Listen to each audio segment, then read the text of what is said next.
Hello hello.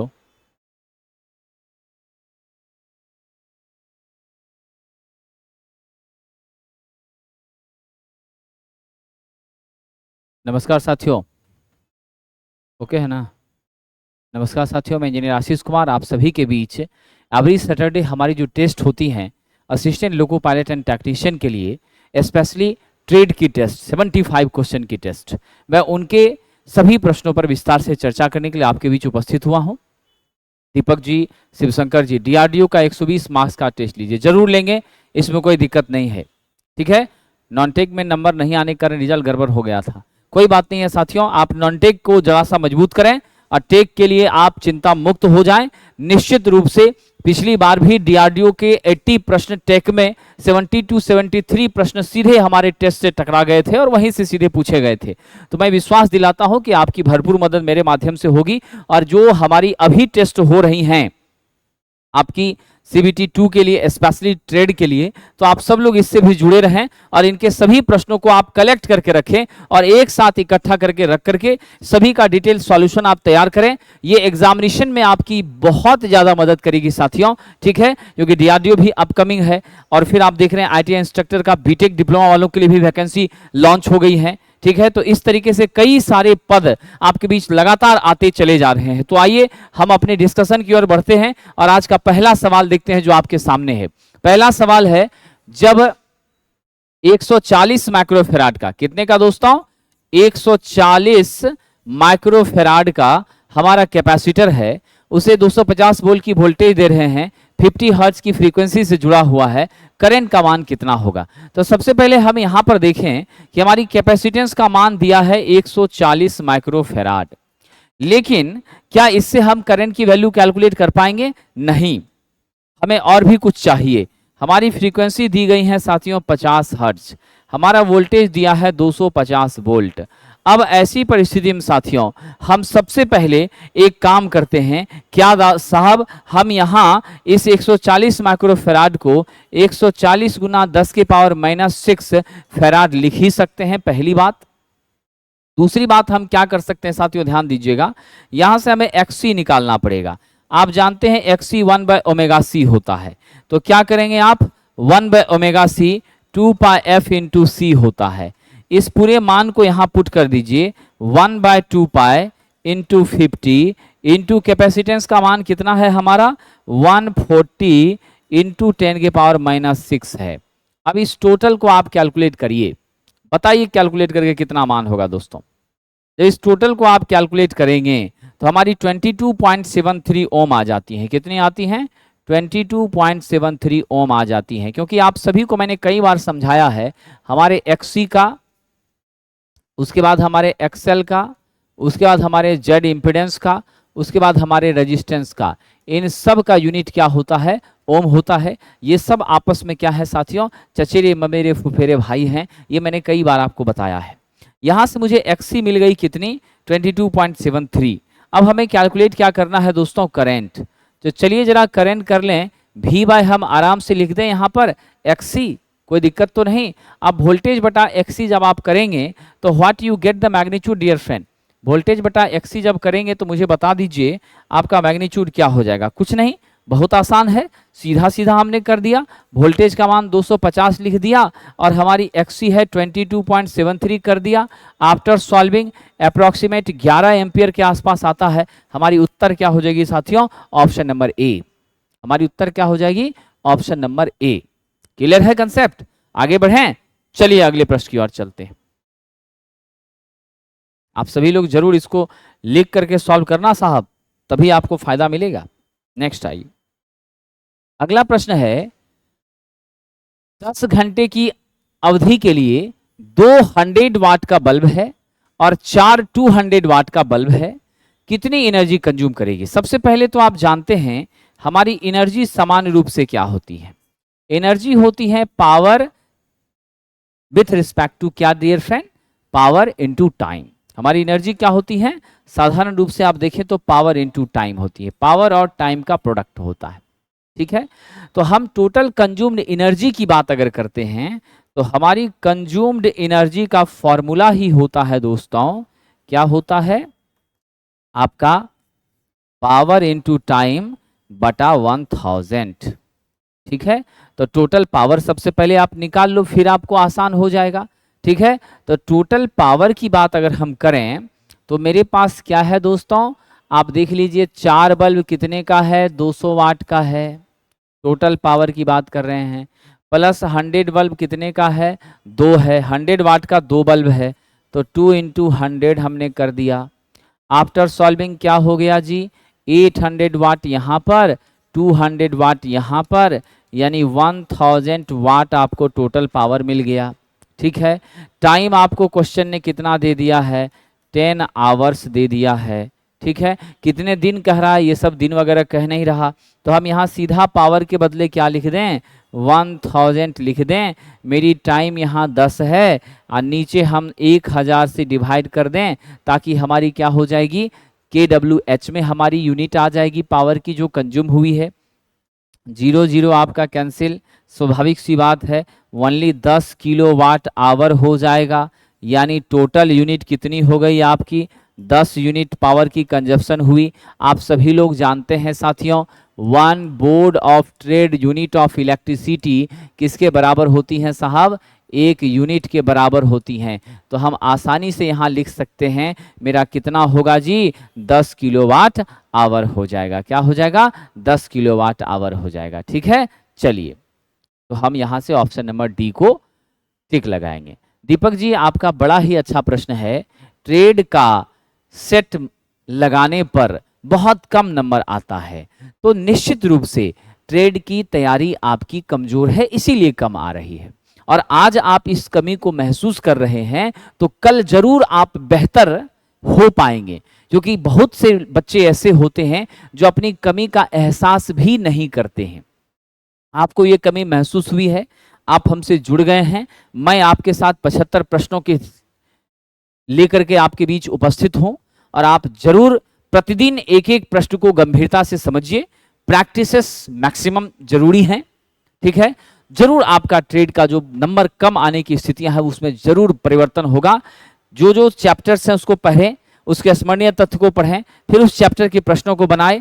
जो भी हमारा टेस्ट होता है सबको कलेक्ट करके रखें, टेस्ट के प्रश्न कैसे सॉल्व हो रहे हैं एक एक का सॉल्व करने के मेथड्स को समझें, फिर धीरे धीरे करके समस्या सॉल्व हो जाएगी। कहा भी गया है, करत करत अभ्यास के जरमती होत सुजान, रसरी आवत ताते सिल पर परत निशान। एक मुलायम रस्सी भी पत्थर पर अपना निशान छोड़ जाती है साथियों। तो आप तो इतने मेहनती छात्र हैं, आप कैसे नहीं कर सकते हैं। बहुत आसान है ट्रेड को मजबूत करना, और आप अगर चाह लेंगे तो हो जाएगा। मैं आपके साथ खड़ा हूं साथियों। आइए अगले प्रश्न की ओर।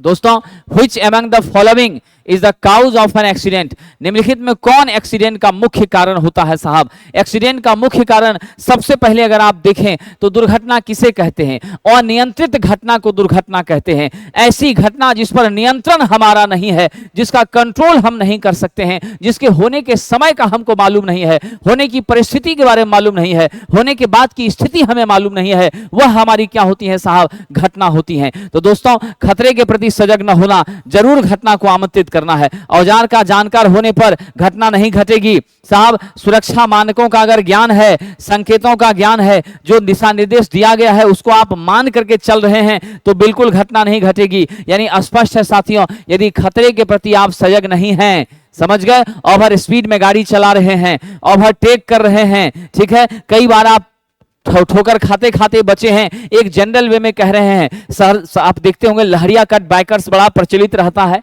आप लोग वैसा नहीं करते होंगे मुझे विश्वास है। तो वैसी परिस्थिति में क्या है साथियों, निश्चित रूप से आपको नुकसान होगा। इसीलिए हमें प्रॉपर, इसीलिए कहा भी गया है, एक इलेक्ट्रीशियन के लिए फर्स्ट सेफ्टी देन वर्क, पहले सुरक्षा तब काम को हम लोग क्या करते हैं, ध्यान में रखकर करते हैं साथियों। तो right answer is option number ए। अगला प्रश्न, इलेक्ट्रिक बेल में किस प्रकार के चुंबक का इस्तेमाल होता है। बहुत अच्छा प्रश्न है दोस्तों, आपके सामने इलेक्ट्रिक बेल मैं दिखा रहा हूं। ये देखिए यहाँ पर इलेक्ट्रोमैग्नेट है, ये कॉपर की वाइंडिंग इसके ऊपर लपेटी गई है, और यहाँ स्पष्ट इलेक्ट्रोमैग्नेट आपको दिख रहा होगा। ये जो हमारी इलेक्ट्रोमैग्नेट है साथियों, ये निश्चित रूप से जैसे ही क्या होती हैं, ये आपका गैंग है जिसके ऊपर स्ट्राइकर स्ट्राइक करता है, ठीक है, मैग्नेटाइज होती है। मैग्नेटाइजेशन के कारण यहाँ पर जो कॉन्टैक्ट है, एडजस्टिंग स्क्रू को क्या करते हैं, सेट करते हैं, इसको ये खींचती है अपनी ओर, और फिर खटाक से आपकी क्या होती है, स्ट्राइकर इसके ऊपर स्ट्राइक करती हैं। जैसे ही सप्लाई दिया, मैग्नेटाइजेशन हुई, मैग्नेटाइजेशन होने के जस्ट बाद स्ट्राइकर ने इसके ऊपर स्ट्राइक मारा, आप स्विच डिस्कनेक्ट करते हैं, सप्लाई जानी बंद होती है, वापस स्ट्राइकर क्या करता है, अपने पोजीशन पर वापस साथियों रिवर्स यानी रिटेन हो जाता है, वापस अपने पोजीशन पे पहुंच जाता है। ये ध्यान दीजिएगा। तो अल्टीमेटली इन सारी बातों को समझ करके ये जो इलेक्ट्रोमैग्नेट है, मैं आपको बता दूं इलेक्ट्रोमैग्नेट हमारा क्या होता है दोस्तों, जीवन भर याद रखना, ये अस्थाई चुंबक होता है, यानी निश्चित रूप से दोस्तों आपका क्या होता है, अल्टर टेम्परोरी मैग्नेट होता है। क्या होता है साहब जी, टेम्परोरी मैग्नेट होता है।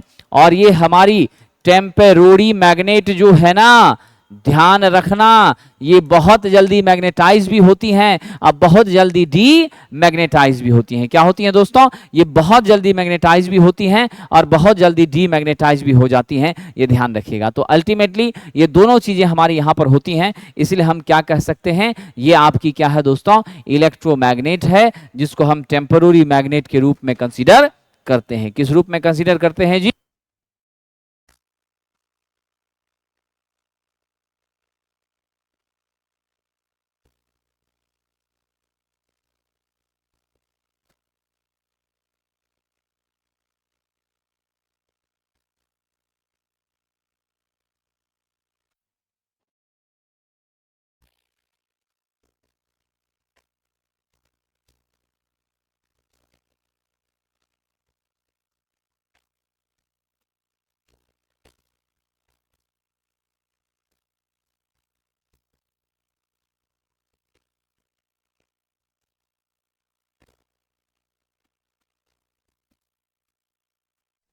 ये हमारी साथियों क्या हो जाती हैं, टेम्परोरी मैग्नेट हो जाती हैं। आप इसे हमेशा ध्यान रखेंगे। चलिए अगला प्रश्न है, फुल पिच वाइंडिंग में क्या होता है दोस्तों, आइए जरा हम समझते हैं। हमारी स्लॉट्स भले बीच में कई सारी हो सकती हैं, लेकिन ये मेरा क्या है, एडजेसेंट पोल है, ये एन है, एस है, इसके बीच में कई सारे हमारे स्लॉट्स हैं, वो एक अलग तरीका है।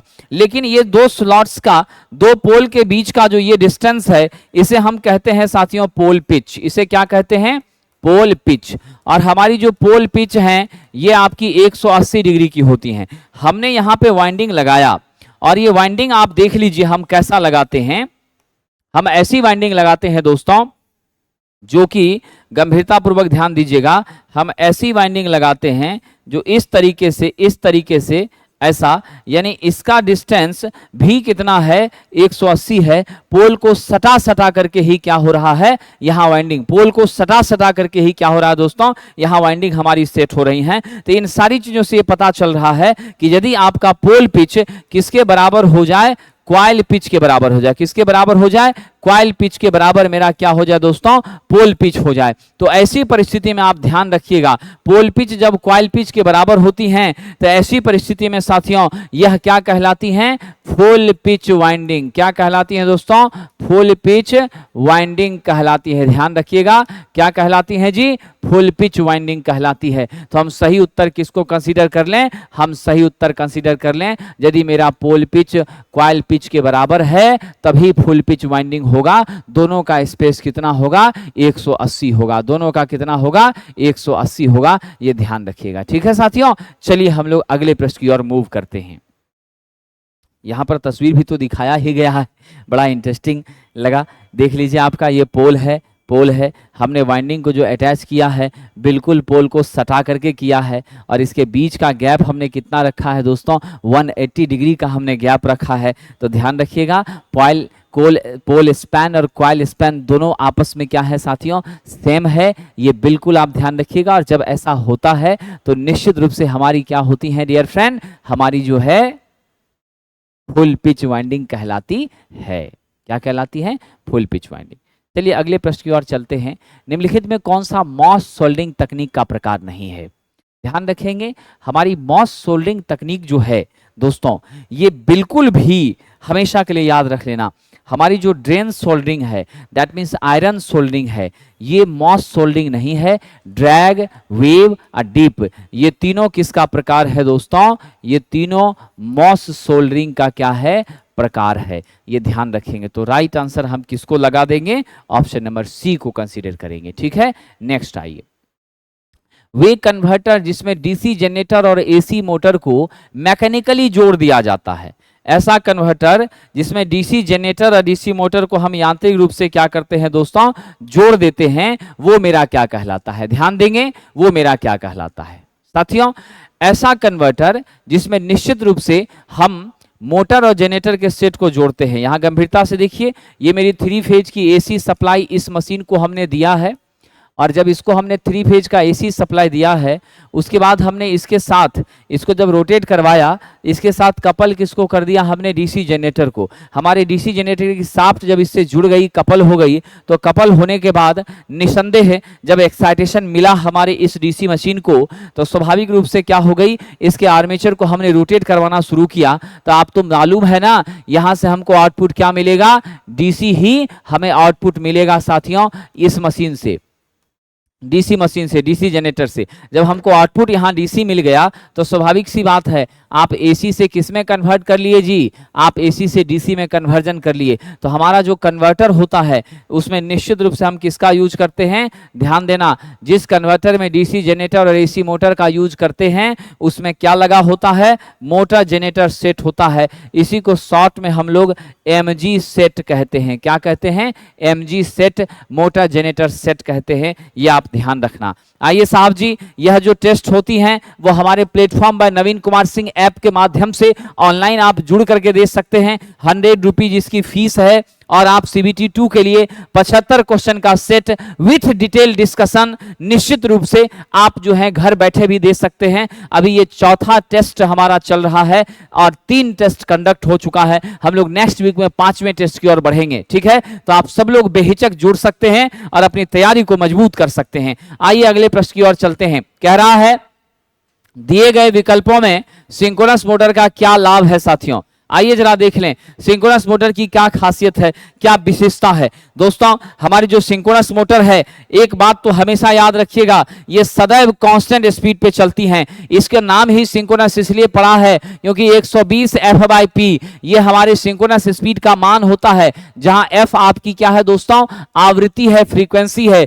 P आपका क्या है साथियों, पोल की संख्या है। P हमारा क्या है, पोल की संख्या है, ये आप ध्यान रखिएगा। तो अल्टीमेटली ऐसा होता है कि हम सिंक्रोनस स्पीड, भले लोड को हम घटाएं बढ़ाएं उससे कोई फर्क नहीं पड़ता है, लेकिन आपका स्पीड हमेशा क्या होता है साथी, कांस्टेंट होता है। तो कांस्टेंट स्पीड मिलती है, पहला फायदा तो ये हो ही गया। बाकी वेरिएबल भी गलत है, क्षमता भी गलत है, ये भी आपका गलत है। अल्टीमेटली जो मेन यहां पर कंसेप्ट था, वो कंसेप्ट इस बात से जुड़ा हुआ था कि हम इसका बेनिफिट और क्या लेते हैं। तो इसके माध्यम से जब नो लोड पर हम सिंक्रोनस मोटर को संचालित करते हैं और ये ओवर एक्साइटेड होती है, ऐसी परिस्थिति में आप ध्यान रखिएगा, ये निश्चित रूप से क्या हो जाती हैं साथियों, पावर फैक्टर को लीड कराती हैं। क्या करती हैं, लीडिंग पावर फैक्टर प्रदान करती है। तो पावर फैक्टर को इंप्रूव करने के लिए, वोल्टेज रेगुलेशन को मैनेज करने के लिए, मेंटेन रखने के लिए हम लोग इसका क्या करते हैं, इस्तेमाल करते हैं साथियों। ये जीवन भर याद रखना। चलिए, ये था मेरा सिंक्रोनस मोटर। मैं एक दो बातें और बता दूं, नॉट सेल्फ स्टार्टिंग होती हैं, यह अपने से स्टार्ट नहीं होती है, बड़ा तामझाम करना पड़ता है, हमें पोनी मोटर लगाना पड़ता है, हमें निश्चित रूप से साथियों क्या करना पड़ता है, डबल एक्साइटेशन देना पड़ता है। देख लीजिए, इसको क्या कहते हैं, डबली एक्साइटेड मशीन भी कहते हैं। डबल एक्साइटेशन इसको देना पड़ता है। ये डबल एक्साइटेशन कहाँ देना पड़ेगा साथियों, इसके स्टेटर में हम देते हैं साथियों 3 फेज AC सप्लाई, और इसके रोटर में हम कौन सा एक्साइटेशन देते हैं, DC एक्साइटेशन देते हैं, यानी DC सप्लाई हम इसको देने का काम करते हैं, ठीक है, ये ध्यान रखिएगा। तो डबल एक्साइटेशन के बावजूद भी यह मशीन हमारी बड़े साइज की होती हैं, ठीक है। यहां आप देख रहे हैं हमारी ये स्पिंडल है, ये इसके क्या है साथियों, निश्चित रूप से हमारे रोटर का ये हिस्सा है।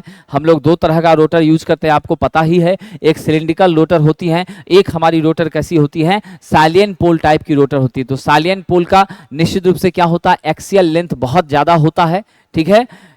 सालियन का एक्सियल लेंथ ज्यादा नहीं होता, सालियन की मोटाई ज्यादा होती है, गोलाई ज्यादा होती है, एक्सियल लेंथ कम हो जाता है, ये ध्यान रखेंगे, नहीं तो दिक्कत हो जाएगी। सालियन का स्पीड बहुत कम होता है, ठीक है।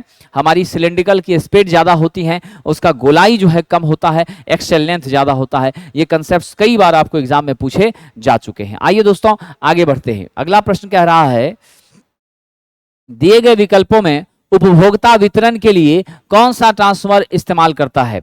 यानी उपभोक्ता वितरण के लिए, डिस्ट्रीब्यूशन के लिए। मैं आपको बता दूं, डिस्ट्रीब्यूशन के लिए हमारी जो सप्लाई लाइन होती है वो 3 फेज 4 वायर सिस्टम होता है। क्या होता है दोस्तों?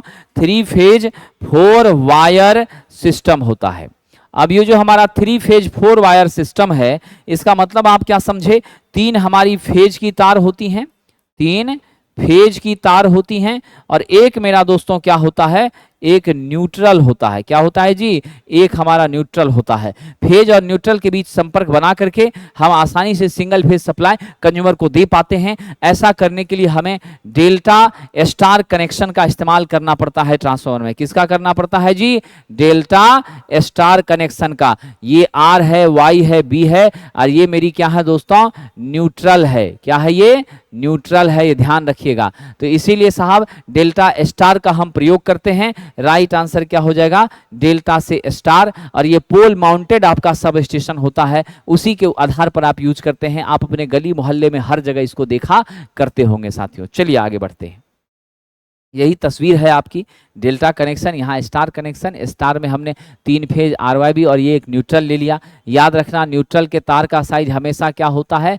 आधा होता है, हाफ होता है। किससे? आपके फेज के तार से। किससे हाफ होता है जी? फेज की तार से क्या होता है? हाफ होता है। ठीक है, नेक्स्ट आगे बढ़ते हैं। कह रहा केबल में जो चार्जिंग करंट है साथियों, केबल की चार्जिंग करंट की अगर चर्चा होती है तो यहां से एक बात बिल्कुल आपको स्पष्ट हो जाती है।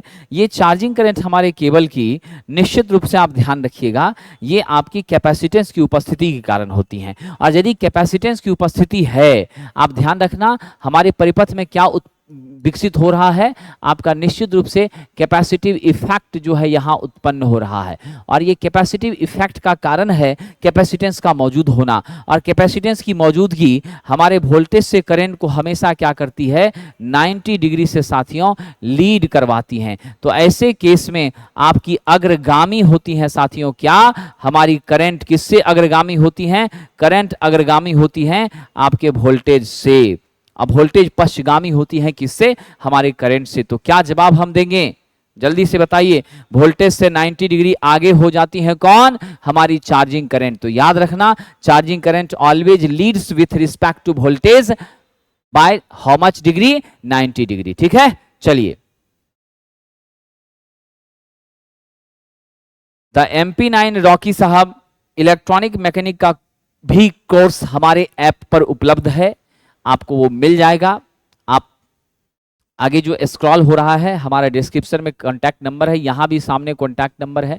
इस कॉन्टैक्ट नंबर पे आप संपर्क करके इलेक्ट्रॉनिक मैकेनिक की कोर्सेज के साथ जुड़ सकते हैं, या जिस भी कोर्सेज की जानकारी चाहिए सब आपको यहाँ से प्राप्त हो जाएंगी। आइए, घर के बाहर लगाई जाने वाली लाइट की अंतर्वेशन सुरक्षा, इग्रेस प्रोटेक्शन। ये प्रोटेक्शन कहता है आपका बारिश, समझ गए, निश्चित रूप से बारिश से, ठीक है, विद्युत के बारिश से, झटके से, यानी वाइब्रेशन कह सकते हैं आप इसे, बारिश से, वाइब्रेशन से। कई बार आप देखते हैं कुछ बल्बों को आप घर के बाहर लगा देते हैं।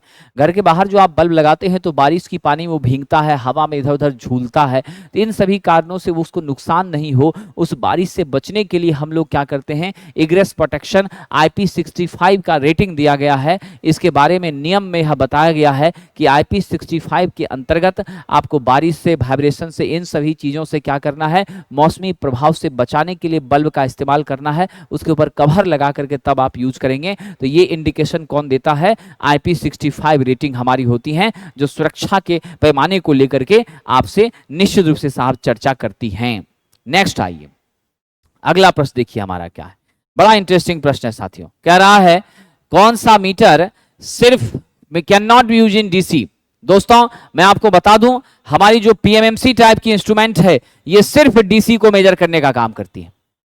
ठीक है, आपका हॉट वायर टाइप जो है दोस्तों, ये हमारा क्या करता है? एसी को मेजर करता है।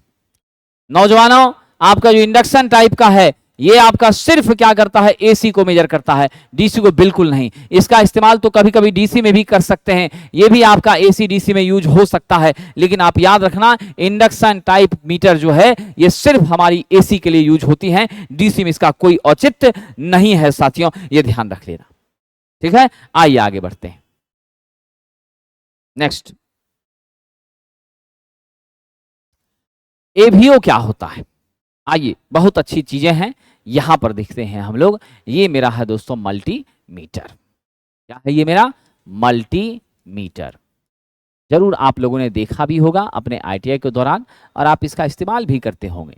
इस मल्टीमीटर के माध्यम से क्या होता है साहब, डिजिटल मल्टीमीटर है, अभी ऑफ पोजीशन पर है। यहाँ पर मेरी कॉमन है, यहाँ आपका वोल्टेज और यहाँ 10 एम्पियर तक की करंट के लिए है। तो हम लोगों को जब DC मेजर करना होता है, चाहे AC, तो ब्लैक वाला हमेशा यहीं रखते हैं, बाकी रेड वाला जो हमारा कनेक्टिंग लीड है उसको हम इसमें चेंज कर सकते हैं। तो 10 एम्पियर वाले रेंज में यहाँ लगा देंगे, बाकी के लिए हम यहाँ लगाएंगे, ठीक है। तो इस पर लगा करके हम लोग आराम से AC को भी मेजर करने में सक्षम हो जाते हैं। तो इसके माध्यम से हमारा यहाँ देख लीजिए, आपका करंट का रेटिंग का दिखाया गया है, यहाँ पर हमारी क्या है और रजिस्टेंस का दिखाया गया है, यहाँ मेरी वोल्टेज का दिखाया गया है, यहाँ पे कंटिन्यूटी चेकिंग है, यानी इसके माध्यम से आप वोल्टेज माप सकते हैं, इसके माध्यम से साथियों आप करंट माप सकते हैं, इसके माध्यम से साथियों आप रेजिस्टेंस माप सकते हैं। यानी कि आप समझ लीजिए, वोल्टेज को मापने के लिए वोल्टमीटर, ठीक है, करंट को मापने के लिए अमीटर, रेजिस्टेंस को मापने के लिए ओम मीटर। ये तीनों का क्या करता है, काम करता है। एवो में हमने क्या किया है, ए फॉर अमीटर करंट मापेगा, V फॉर वोल्टमीटर वोल्टेज मापेगा, O फॉर ओम मीटर आपका रेजिस्टेंस मापेगा। तो इसीलिए हम इसको क्या कहते हैं, एवोमीटर कहते हैं। तो आपको पता चल गया, एवोमीटर के माध्यम से हम क्या कैलकुलेट कर सकते हैं दोस्तों, हम कर सकते हैं सिर्फ 3 चीजें, करंट, वोल्टेज और resistance. Option number A is right answer. Current, voltage और resistance, option number A is right answer. ठीक है डियर फ्रेंड, आइए अगले प्रश्न की ओर। कह रहा है CTS वायरिंग में अगर आपने, CTS का सबसे पहले पूरा नाम रखिए, कई जगह पे आप देखते हैं कैब टायर सीथ, इसका पूरा नाम होता है, ठीक है, लेकिन हम लोग इसको कंसीडर करते हैं केबल टायर सीथ के रूप में भी, ठीक है। अब यहां पर ध्यान रखिएगा, ये हमारी फ्लैक्स बिल्कुल वेल सीजनड और आपकी सीधी लकड़ी, सागौन की लकड़ी का हम यूज करते हैं। और ये जो सागौन की लकड़ी है, इसकी मोटाई हम लोग कम से कम कितना रखेंगे। हालांकि सागौन अब मिलना बहुत मुश्किल है, बड़ा कॉस्टली भी होता है। हम लोग पलंग वगैरह के डिजाइन में इसका कहीं कहीं यूज अब कर रहे हैं, तो ध्यान देना, हम लोग मैक्सिमम जो है इसकी मोटाई ज़्यादा से ज़्यादा रखने का प्रयास तो करेंगे ही, लेकिन कम से कम 10 mm तो रहना चाहिए। इससे कम कभी भी साथियों नहीं रहना चाहिए, इससे कम बिल्कुल नहीं चलेगा। जो गिट्टियों के रूप में यूज करते हैं, नीचे बैटन के रूप में यूज करते हैं, वो कभी भी ऐसा नहीं होना चाहिए। ये रहा मेरा CTS और TRS। TRS tough rubber seat है, CTS आपका कैप टायर सीट है। दोस्तों यहाँ बीच में हमने फट्टी बैठाया, यहाँ पर हमने अलग से फिर बैटन की फट्टी, लकड़ी की फट्टी बनाई, उस फट्टी के ऊपर में हमने जो है क्लिप लगा करके इसको फिट किया। और ये तार आपकी ओपन ही रहती हैं, इंसुलेटर पूरा दिखता रहता है, कहीं कोई फॉल्ट आई वो चीज़ें आपको पता चलती रहती हैं। यहाँ बल्ब है, यहाँ बल्ब है, ये स्विच है। पुराने ज़माने में हम इस तरह की सिस्टम का यूज करते थे, अब तो बिल्कुल ये यूज नहीं होता, एकदम रिजेक्टेड हो गया, इसका इस्तेमाल अब बिल्कुल हम नहीं कर रहे हैं। साहब जी अगला प्रश्न, सॉफ्ट सोल्डिंग के लिए सोल्डर कौन सा यूज होगा। सॉफ्ट सोल्डिंग, आपको जैसे ही सबसे पहली बात तो सोल्डिंग आपका कैसा जोड़ होता है, कच्चा जोड़ होता है। हम सोल्डिंग करते भी हैं तो कितने टेम्परेचर पर करते हैं दोस्तों, हमेशा याद रखिएगा, हम 450 के नीचे ही करते हैं। 450 डिग्री सेल्सियस से हमेशा क्या होता है, इससे दोस्तों नीचे ही हमारी क्या होती है, सोल्डिंग होती है। स्टैंडर्ड जो तापमान रखा गया है 190 से लेकर के 250 डिग्री सेल्सियस के बीच में रखा गया है। और जनरली आप जानते हैं हमारा टिन और लेड का ही प्रयोग होता है, टिन की मात्रा हम लोग हमेशा ज़्यादा रखते हैं। तो सॉफ्ट सोल्डिंग के लिए हमारा कौन सा सोल्डर यूज होगा दोस्तों, ये प्रश्न मैं आप पर छोड़ रहा हूं, जल्दी से आप जवाब दीजिए, कमेंट करके बताइए, फिर बड़ा आनंद आएगा। दोस्तों याद रखना, हम लोग सॉफ्ट सोल्डिंग के लिए इलेक्ट्रीशियन सोल्डर का इस्तेमाल करते हैं। किसका यूज करते हैं दोस्तों, इलेक्ट्रीशियन सोल्डर का यूज करते हैं। 183 पर हमारा जो है आपका PCB वगैरह का डिजाइनिंग होना शुरू हो जाता है। हम लोग 25 वाट का मात्र क्या करते हैं साहब, सोल्डिंग आयरन लेते हैं। अल्टीमेटली आप इस बात को समझ लीजिए, सॉफ्ट सोल्डिंग का मतलब है बहुत आसानी से कम टेम्परेचर पर आपका क्या हो जाना, सोल्डिंग हो जानी। जितनी जल्दी ये सोल्डिंग हो जाएगा उतनी आसानी से उखड़ भी सकता है, ये भी बात आप याद रखिएगा। इसी का एडवांस वर्जन जो बहुत ठोस और मजबूत करना चाहेंगे वो आपकी क्या हो जाती है, ब्रेजिंग हो जाती है, ब्रेजिंग, जो कि 600 से ज्यादा टेम्परेचर पर ही नॉर्मली हुआ करती है। दोस्तों अगर आप इंजीनियरिंग ड्राइंग की तैयारी करना चाहते हैं, असिस्टेंट लोको पायलट में 15 मार्क्स का इंजीनियरिंग ड्राइंग आपको पूछा जाएगा, ठीक है। और इंजीनियरिंग ड्राइंग की तैयारी के लिए अगर आप जुड़ना चाहते हैं तो ये आपकी हमारी बैचेज 399 में उपलब्ध हैं प्लेटफॉर्म बाय नवीन कुमार सिंह ऐप पर। और विशेष जानकारी के लिए यहां जो कांटेक्ट नंबर है इस पर भी आप बात कर सकते हैं। ऑनलाइन ऑफलाइन ये क्लासेस सुबह के 9 से 10 AM के बीच में चला करती है, तो आप बेहिचक हमसे जुड़ सकते हैं और अपनी तैयारी को मजबूत बना सकते हैं। आइए अगले प्रश्न की ओर चलते हैं। यदि दो आवेशित कणों के बीच दूरी घटाकर मूल दूरी से आधी कर दी जाए तो बल कितना होगा? बड़ा अच्छा प्रश्न है, देखिए कितना अच्छा प्रश्न है। कह रहा है आप सब जानते हैं F बराबर K Q1 Q2 बटा R स्क्वायर होता है। अब की बार कह रहा है हमने डिस्टेंस को आधा कर दिया, जब हम डिस्टेंस आधा कर देंगे तो क्या होगा? अब यहां से आइए, F बराबर K तो रखने दीजिए, Q1 Q2 R का स्क्वायर है तो हम हाफ कर दिए, ठीक है, हाफ का स्क्वायर कर दिए, ठीक है, आधा कर दिए, तो क्या हो गया आपका 4, R तो मेरा रहेगा ही स्क्वायर के रूप में, ठीक है। अब आपका क्या हो गया 4 पलट जाएगा ना ऊपर जाके, 4K Q1 Q2 बटा R स्क्वायर, ये K Q1 Q2 by R square F था, यानी अब आपका 4F हो गया।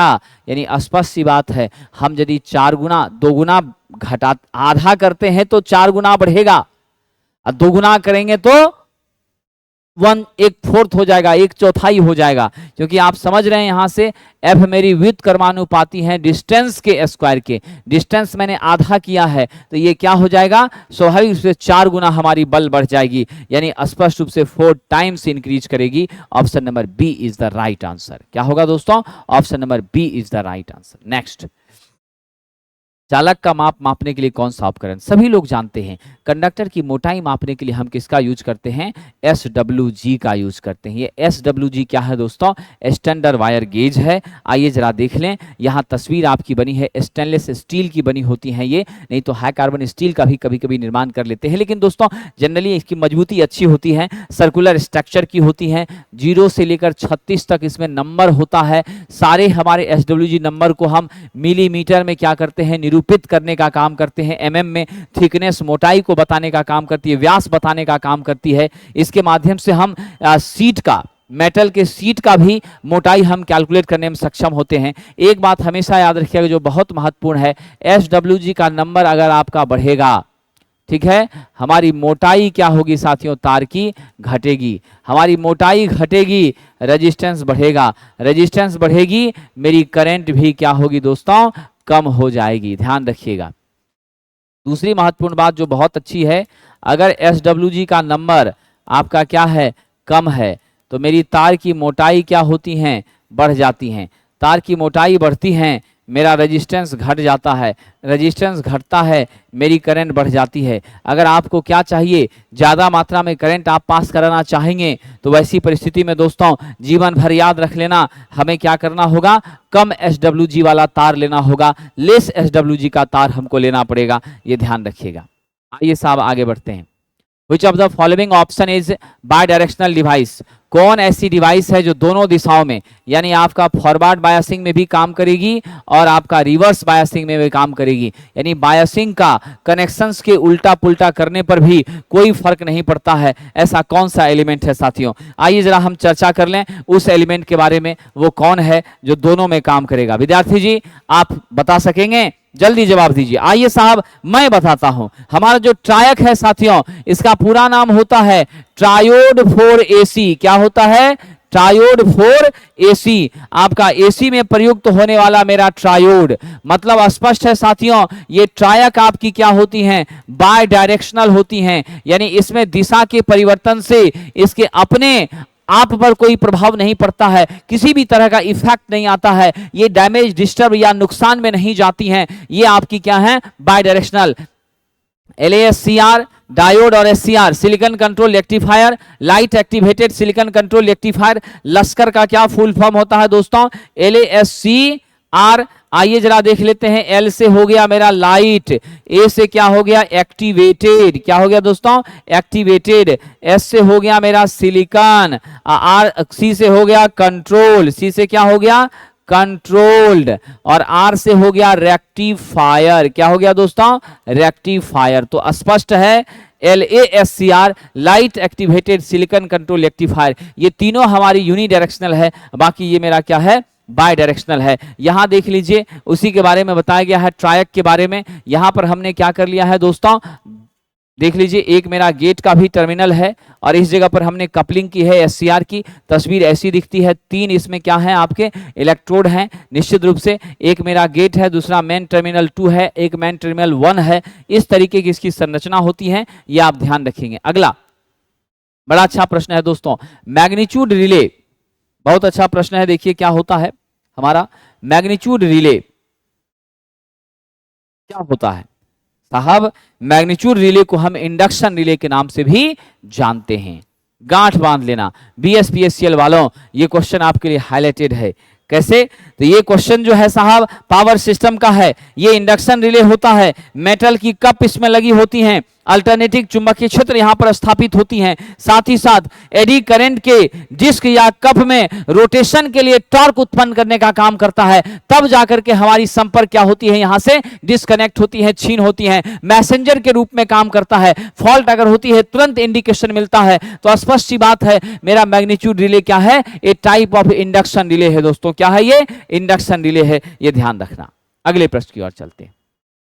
110101 कौन सा अंक है जी, स्वाभाविक सी बात है बाइनरी है दोस्तों। बाइनरी नंबर का जो रेडिक्स है ये क्या होता है 2 होता है, और 2 में क्या होता है 0 और 1 होता है। 0 हम शो करते हैं लो वैल्यू के लिए, 1 हम शो करते हैं हाई वैल्यू के लिए। इसी का सिंबॉलिक स्ट्रक्चर जो अगर लें तो ऑन हो जाएगा, ये मेरी क्या हो जाएगी ऑफ हो जाएगी। तो ये इसका रिप्रेजेंटेशन है। 0 और 1 के रूप में हम क्या करते हैं बाइनरी को साथियों व्यक्त करते हैं। तो 110101 मेरा क्या है बाइनरी नंबर है, ये ध्यान रखना। क्या है जी बाइनरी। सूचनात्मक चिन्ह का आकार कैसा होता है, देख लीजिए सूचनात्मक चिन्ह का आकार वर्गाकार होता है। क्या होता है वर्गाकार होता है, ठीक है। आपकी यहां पर निश्चित रूप से ये हरे रंग की क्या होती है इसकी पृष्ठभूमि होती है, उस पे चिन्ह कैसा होता है मेरा व्हाइट एंड ब्लैक स्ट्रक्चर का होता है, ठीक है। तो अल्टीमेटली हम क्या कह दें आपका स्क्वायर का शेप होता है, वर्गाकार होता है मेरा कौन दोस्तों निश्चित रूप से हमारी सूचनात्मक चिन्ह। इसके माध्यम से हमें पता चलता है सूचना प्राप्त होती है आगे क्या है। जैसे देखिए बस स्टेशन, हाँ यहाँ बस स्टेशन है, ट्रेन स्टेशन यानी कि यहाँ रेलवे स्टेशन है, एयरपोर्ट है, रेस्टोरेंट है, ठीक है। यहाँ पर आपका पेडेस्ट्रियन क्रॉसिंग, इस रास्ते से होकर के पदयात्री क्या करेंगे जाएंगे। यहाँ मेडिकल की सुविधा है, ठीक है, ध्यान रखिएगा। तो ये सारी जानकारी यहाँ से प्राप्त होती है। तो जानकारी सूचना ही इसका मेन उद्देश्य होता है दोस्तों। आइए आगे बढ़ते हैं साहब जी।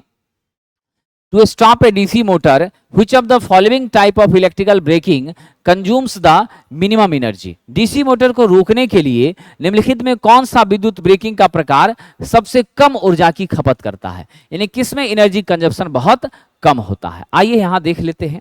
हमारी प्लगिंग जो है साथियों, प्लगिंग में जो है आपकी क्या होती हैं ध्यान रखिएगा, एनर्जी का कंजप्शन हमारे प्लगिंग में जो है दोस्तों नेग्लेजिबल होता है। क्या होता है जी विद्यार्थी, प्लगिंग में नेग्लेजिबल होता है। गलत, अगर आप ऐसा सोचते हैं तो आप धोखा खा जाएंगे। प्लगिंग जो है इसमें हम सिर्फ क्या करते हैं टर्मिनल को चेंज करते हैं। प्लगिंग का मतलब हो गया सप्लाई टर्मिनल को चेंज कर देना ही हमारी प्लगिंग है। नौजवानों गंभीरतापूर्वक ध्यान दीजिए, सबसे अच्छी ब्रेकिंग जिसमें एनर्जी का कंजप्शन नहीं एनर्जी का उत्पादन होता है वो मेरी रीजेनरेटिव ब्रेकिंग है। इसीलिए आप लोग इसमें जरा सा भी मिस नहीं करेंगे। क्या करेंगे साहब, रीजेनरेटिव ब्रेकिंग को कंसीडर करेंगे। इसमें हमारे आउटपुट में जो भी पावर हमारा वेस्टेज जाता है ऑन बिहाफ ऑफ दैट हम मेन सप्लाई तो देते रहते हैं, लेकिन वहां पर भी मेरा क्या होता है वापस हमें आउटपुट पावर मिलने लगता है, रीयूज उसका कर लेते हैं। इसीलिए इसको हम क्या कहते हैं साहब रीजेनरेटिव ब्रेकिंग कहते हैं। चलिए अगले प्रश्न की ओर चलते हैं। सीलिंग फैन सर्किट में रेगुलेटर का मुख्य उद्देश्य क्या है। हम लोग रेगुलेटर का प्रयोग कर रहे हैं साथियों वोल्टेज को मेंटेन करने के लिए। क्या करने के लिए? हम निश्चित रूप से reducing the supply voltage to the fan, हम अपने पंखे की सप्लाई वोल्टेज को क्या करते हैं? मेंटेन करते हैं। और आप जानते हो सप्लाई वोल्टेज यानी वोल्टेज का रेगुलेशन करना, सप्लाई वोल्टेज के कम ज़्यादा करने से हमारी स्पीड क्या होती है? ठीक है, हमारी स्पीड क्या होती हैं? प्रभावित होती हैं। क्या होती हैं दोस्तों? हमारी स्पीड प्रभावित होती हैं। ये आप ध्यान रखिएगा जीवन भर। ठीक है, तो सप्लाई वोल्टेज के निश्चित रूप से परिवर्तित करने से वोल्टेज में परिवर्तन होता है और वोल्टेज के परिवर्तन से स्पीड का परिवर्तन होता है। तो इसको मेंटेन करने के लिए किसका यूज करेंगे? हम रेगुलेटर का यूज करेंगे, फैन रेगुलेटर का यूज करेंगे। ठीक है, आइए साहब जी, तो हमारा उत्तर हो जाएगा बी।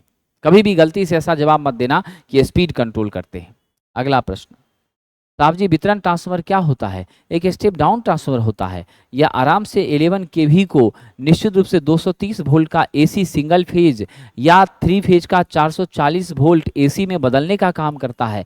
आपने देखा हमारी वोल्टेज क्या हो गई है? कम हो गई है। इससे जीवन भर याद रखना ये एक स्टेप डाउन ट्रांसफॉर्मर है और ये निश्चित रूप से साथियों हमारा डेल्टा स्टार ट्रांसफॉर्मर है। क्या है? डेल्टा स्टार ट्रांसफॉर्मर है। इससे आउटपुट हमें जो मिलती है 3 फेज 4 वायर सिस्टम के रूप में हमें क्या होती हैं दोस्तों? प्राप्त होती हैं। ये सदैव याद रखिएगा। चलिए आगे बढ़ते हैं। नेक्स्ट प्रश्न, मॉसफेट के गेट परिपथ की प्रतिबाधा किस रेंज की होती है?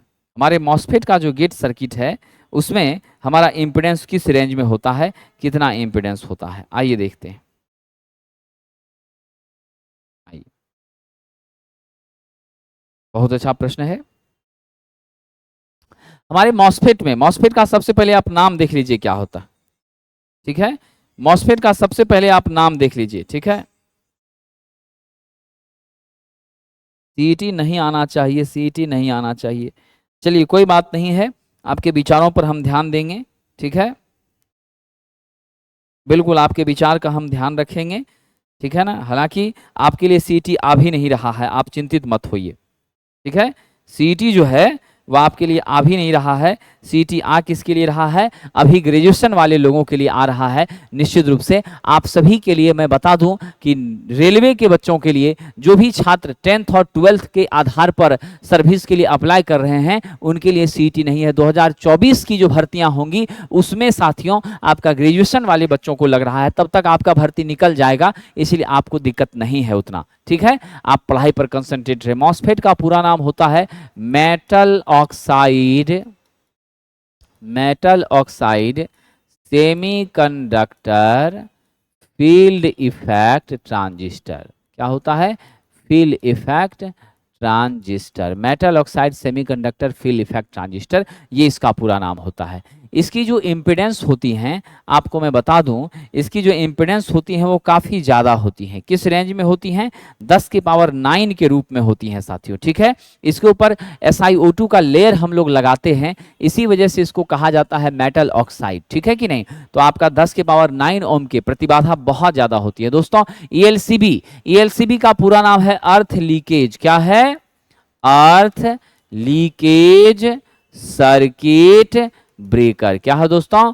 अर्थ लीकेज सर्किट ब्रेकर इसका पूरा नाम है। और ध्यान रखना हमारी ELCB एक सुरक्षा युक्ति है। आपका 3 मिली एम्पियर तक के रेंज का भी अगर करंट लीक करता है तो तुरंत हमारे सर्किट को यह क्या करती है दोस्तों? डिस्कनेक्ट करती है। दैट मीन्स कि हमारी सर्किट को स्वाभाविक रूप से साथियों आपको परिपथ से ब्रेक कर देती है, सप्लाई से आपको अलग कर देती है, हमारा पूरा सिस्टम सेपरेट हो जाता है, हम सेफ हो जाते हैं। तो आजकल हमें जरूर इसका भी प्रयोग अपने घरों में करना चाहिए।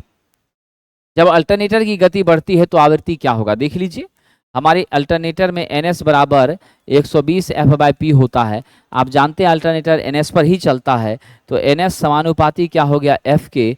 मेरी गति बढ़ेगी तो स्वाभाविक है फ्रीक्वेंसी भी क्या होगी? बढ़ जाएगी। तो अब आपको बताना शर्मिंदा करना है, क्या उत्तर हो जाएगा दोस्तों इसका? निश्चित रूप से हमारी फ्रीक्वेंसी में भी क्या होता है? इंक्रीमेंट। हमारी फ्रीक्वेंसी भी क्या होती है साथियों? बढ़ जाती हैं, इसमें कोई शक नहीं है। लेकिन अगर ऐसा ही प्रश्न आपसे पूछ दे हमारे पोल में क्या हो जाएगा, तब आप क्या जवाब देंगे? अगर ऐसा ही प्रश्न आपसे पूछ दे दोस्तों तब आप फटाफट जवाब दे देंगे। ठीक है, तब आप फटाफट जवाब दे देंगे कि हमारी पोल जो होती हैं व्युत्क्रमानुपाती होती हैं। मेरा स्पीड बढ़ता है, स्वाभाविक रूप से मेरा पोल घटेगा, कम होगा, तभी मेरी स्पीड बढ़ेगी। ये रिलेशंस को आपको ध्यान में रखना है, छोटे छोटे रिलेशंस को आपको ध्यान में रखना है। आइए जरा आगे बढ़ते हैं। नेक्स्ट, अगला प्रश्न हमारा क्या है? कह रहा है एक अर्ध तरंग दिष्टकारी ट्रांसफार्मर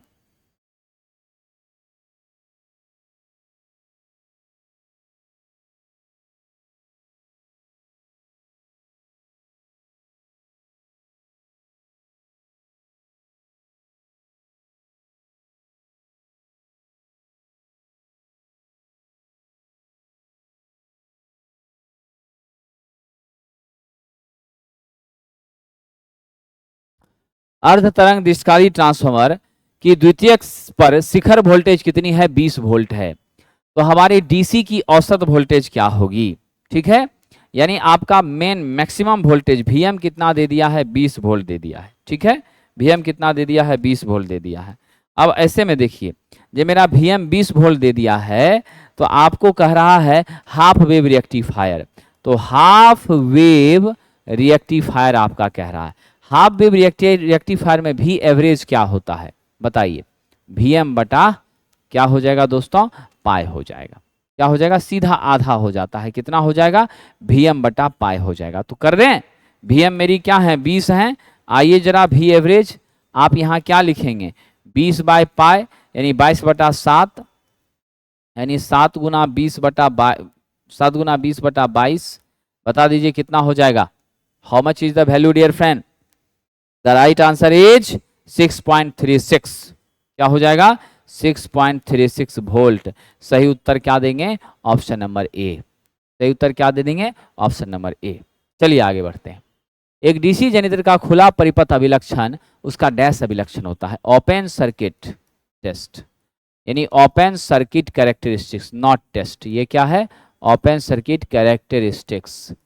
ठीक है, ये जो खुला पथ टेस्ट होता है, खुला पथ परीक्षण होता है, ये आपका किसके किसके बीच होता है? नो लोड का वोल्टेज I0 और आपके IF के बीच होता है।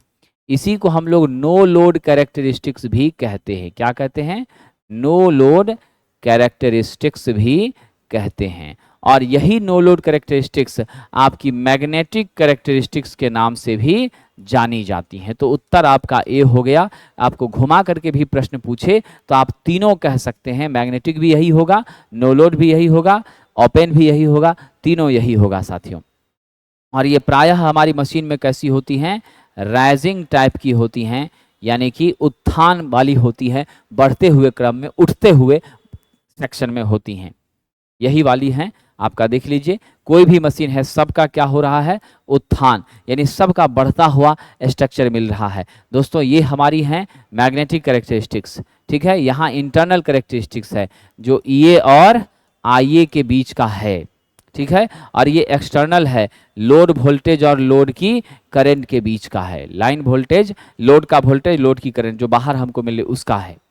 चलिए, विद्युत परिपथ में लपेटे गए वायर की लंबाई किसके रूप में संदर्भित होती हैं? तो लपेटे गए वायर की लंबाई जो विद्युत परिपथ में है, आइए जरा देख लें। कह रहा है wrapped in an electric circuit is referred to as. बड़ा अच्छा प्रश्न है।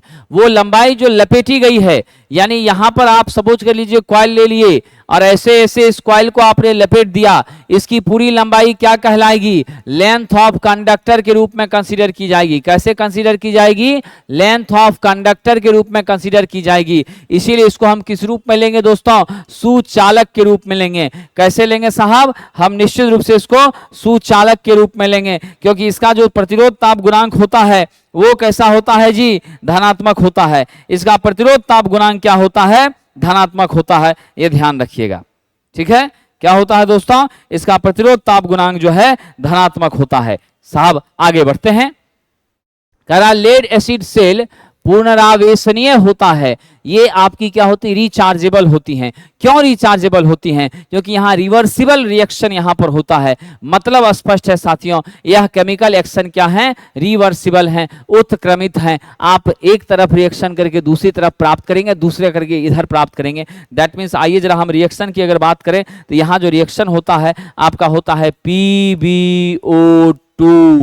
क्या होता है दोस्तों, PbO2 प्लस 2H2SO4, 2H2SO4। ये H2SO4 यहाँ हम किसके लिए इस्तेमाल करते हैं, इलेक्ट्रोलाइट के रूप में हम यहाँ पर इस्तेमाल करते हैं। ठीक है, प्लस आपका Pb प्लस प्लस, याद रखिएगा Pb प्लस प्लस, ये मेरा क्या है, धनात्मक प्लेट है, धनात्मक प्लेट है या इलेक्ट्रोड है। ये मेरा क्या है, निगेटिव प्लेट है। और उसके बीच में क्या जोड़ दिया हमने, कहाँ डाल दिया दोनों को, हमने डाल दिया इसको साहब 2H2SO4 यानी इलेक्ट्रोलाइट में हमने डाल दिया इसको, और वो इलेक्ट्रोलाइट मेरा क्या है, H2SO4 है साथियों। अब यहां से ध्यान दीजिए, फाइनली क्या बन जाएगा, अब ये बन जाएगा PbSO4, ये बन जाएगा PbSO4 प्लस जल प्लस वापस फिर बन जाएगा PbSO4। यानी आपकी पॉजिटिव प्लेट भी इसी रूप में परिलक्षित होती है, निगेटिव प्लेट भी इसी रूप में, अब बाकी आपको जल मिलता है। अब फिर उसी को वापस पलट दीजिए तो सेम यह चीज मिल जाएगा। तो इसके रिएक्शंस क्या होते हैं, रिवर्सिबल होते हैं, इसीलिए यह रिचार्जेबल होता है। ये रहा मेरा lead acid battery, lead acid cell. Dilute H2SO4 का यहाँ पर इस्तेमाल करते हैं किस रूप में साहब, यहाँ इस्तेमाल हम करते हैं डाइल्यूट H2SO4 का, जीवन भर याद रखिएगा, इलेक्ट्रोलाइट के रूप में। ठीक है, बीच में सेल सेपरेटर होती हैं। ठीक है, और ये सब हमारी क्या है, ये हमारे नेगेटिव टर्मिनल्स, ये नेगेटिव टर्मिनल्स, ये पॉजिटिव टर्मिनल्स। पॉजिटिव टर्मिनल आपने देखा था PbO2 का बना होता है। ठीक है, नेगेटिव टर्मिनल मेरा लेड का बना होता है, स्पंजी शीशे का बना होता है। ठीक है कि नहीं, ध्यान रखिएगा Pb2 प्लस प्लस इसका स्पंजी शीशे का हमारा बना होता है। अभी जस्ट आपने देखा था Pb प्लस प्लस, यानी 2 बार प्लस प्लस था, तो स्पंजी शीशा हमारा यह है। ठीक है, नेक्स्ट आइए, 2 पॉइंट याद रखना, इसका जो EMF होता है ना एक सेल का, वो 2.2 वोल्ट होता है। जनरली हम लोग 2 वोल्ट लेके चलते हैं। सोल्डिंग आयरन के 2 तत्व किस प्रकार जुड़ते हैं, बताइए जरा सा। सोल्डिंग आयरन का 2 एलिमेंट है, यहाँ सोल्डरिंग कर दिए, ये दोनों आपस में कैसे जुड़ रहा है साहब जी, ये दोनों तत्व हमेशा कैसे जुड़ते हैं, श्रेणी में ही जुड़े होते हैं। कैसे जुड़ते हैं, श्रेणी में जुड़े होते हैं। ध्यान रखिएगा, कैसे जुड़ते हैं जी, श्रेणी में जुड़े होते हैं। ठीक है, आइए साहब आगे बढ़ जाएं, चलिए नेक्स्ट। कह रहा है डीसी मशीन के किस भाग को बार बार मरम्मत की आवश्यकता होती है। दोस्तों, डीसी मशीन के किस भाग को बार बार मरम्मत की आवश्यकता होती है, कौन सा भाग को बार बार मरम्मत करना पड़ता है। मैंने कई बार आपसे कहा है और आप सब भी जानते हैं, डीसी मशीन में बड़े झमेले होते हैं। आपका ब्रश है, कम्यूटेटर है, निश्चित रूप से साथियों फ्रिक्शन है, घर्षण है, कई तरह की इश्यूज यहां पर आ रही हैं। लेकिन एसी में इतना तामझाम नहीं होता, वहां ब्रश कम्यूटेटर लगाने की जरूरत नहीं पड़ती है। और हमारे ब्रश कम्यूटेटर के सापेक्ष निश्चित रूप से आपका क्या होता है दोस्तों, आपका लॉसेस सबसे ज्यादा अकर होता है। So the right answer is which one, option number B. Brush और कम्यूटेटर के पास हमारी क्या होती है, लॉसेस सबसे ज्यादा होती हैं, ये ध्यान रखिएगा। ठीक है, चलिए साहब अगला प्रश्न। यहां रहा ब्रश और कम्यूटेटर, देख रहे हैं ना, स्प्रिंग के साथ ये जुड़ा हुआ है, होल्डर के माध्यम से हम कनेक्ट करते हैं। और निश्चित रूप से इसका नियंत्रण किसके माध्यम से होता है, इसका नियंत्रण जो होता है साथियों, वो आपका एकदम समझ लीजिए ब्रश गियर के माध्यम से होता है। किसके माध्यम से, ब्रश गियर के माध्यम से। कह रहा है रंग कोडित करने पर सोने की पट्टी का रंग कैसा होता है। सोने की पट्टी की सहनशीलता जो है ना 5% होती है। सोना की पट्टी अगर है तो सोने वाले रंग की पट्टी है, गोल्डन कलर की पट्टी है तो प्लस माइनस 5%, सिल्वर है तो प्लस माइनस 10%, और आपका जो है साथियों अगर क्या है, नो कलर है तो आपका निश्चित रूप से क्या होगा, 20% होगा। आइए साहब जी, अकॉर्डिंग टू किरचॉफ्स लॉ क्या लिखेंगे आप इक्वेशन। किरचॉफ्स लॉ के आधार पर हमारी जो समेशन ऑफ करंट होती है at any node must be equal to 0। किसी नोड पे करंट का अलजेब्रिक सम क्या होता है, 0 होता है। अब यहां देख लीजिए साथियों, हम क्या करेंगे, निश्चित रूप से मेरी इनकमिंग कौन कौन सी है, I2 मैंने ले लिया, फिर मेरी क्या है I3 इनकमिंग है, फिर मेरी क्या है I4 इनकमिंग है, आउटगोइंग मेरा कौन है I1, फिर आउटगोइंग कौन है मेरा I5 बराबर 0। इसी को आप ऐसा लिख सकते हैं I1 प्लस I5 बराबर I2 plus I3 plus I4, ये लिख सकते हैं। तो मेरा उत्तर क्या हो जाएगा, ऑप्शन नंबर डी हो जाएगा। क्या हो जाएगा उत्तर, ऑप्शन नंबर डी हो जाएगा, ये ध्यान रखिएगा। आइए दोस्तों, अगला प्रश्न है भी वोल्टा से आवेशित एक खोखले गोले के अंदर का विभव।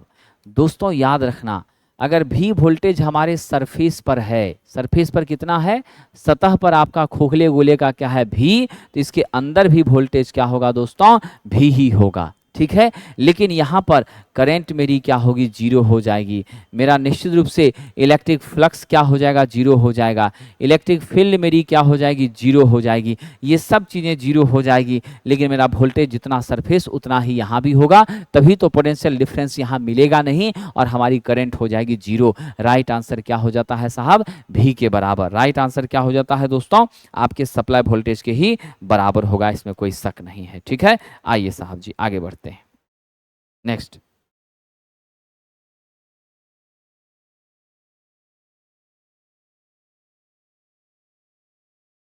अगले प्रश्न की ओर चलिए। कह रहा है कौन सा उपकरण लोअर लैगिंग पावर फैक्टर के उत्तरदायी होता है, यानी किस उपकरण में हमारी क्या होती हैं, लैगिंग पावर फैक्टर होती हैं। ध्यान दीजिएगा।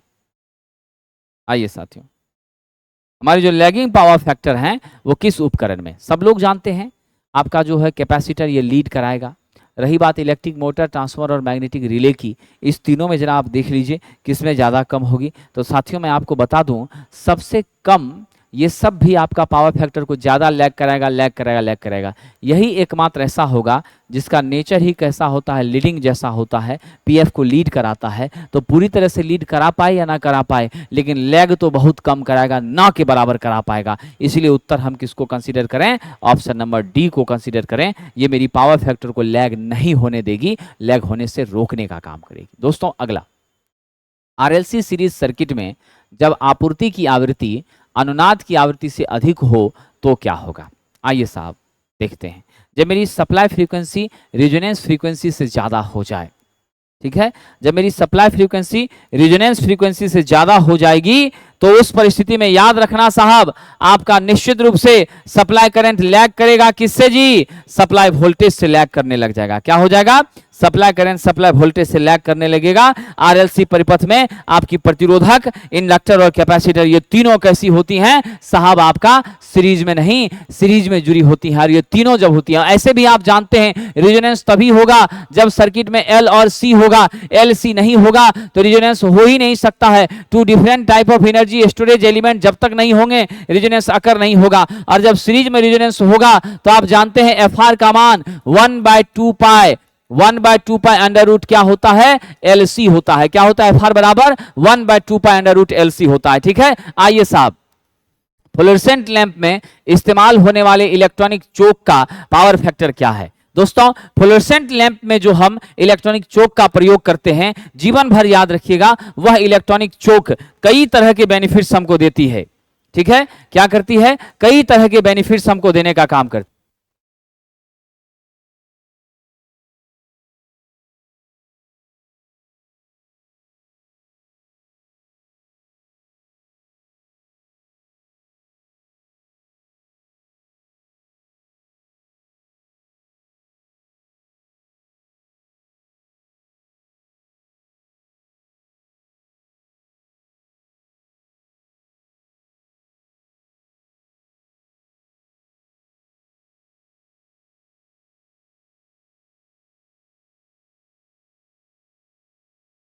आइए साथियों, तो हमारी जो फ्लोरेसेंट लैंप है, यहाँ पर जो हम इलेक्ट्रॉनिक चोक का प्रयोग करते हैं, तो ध्यान रखिएगा हमारी जो इलेक्ट्रॉनिक चोक होती हैं इसमें बिल्कुल भी, एक तो इसका साइज भी क्या होता है, वजन भी कम होता है।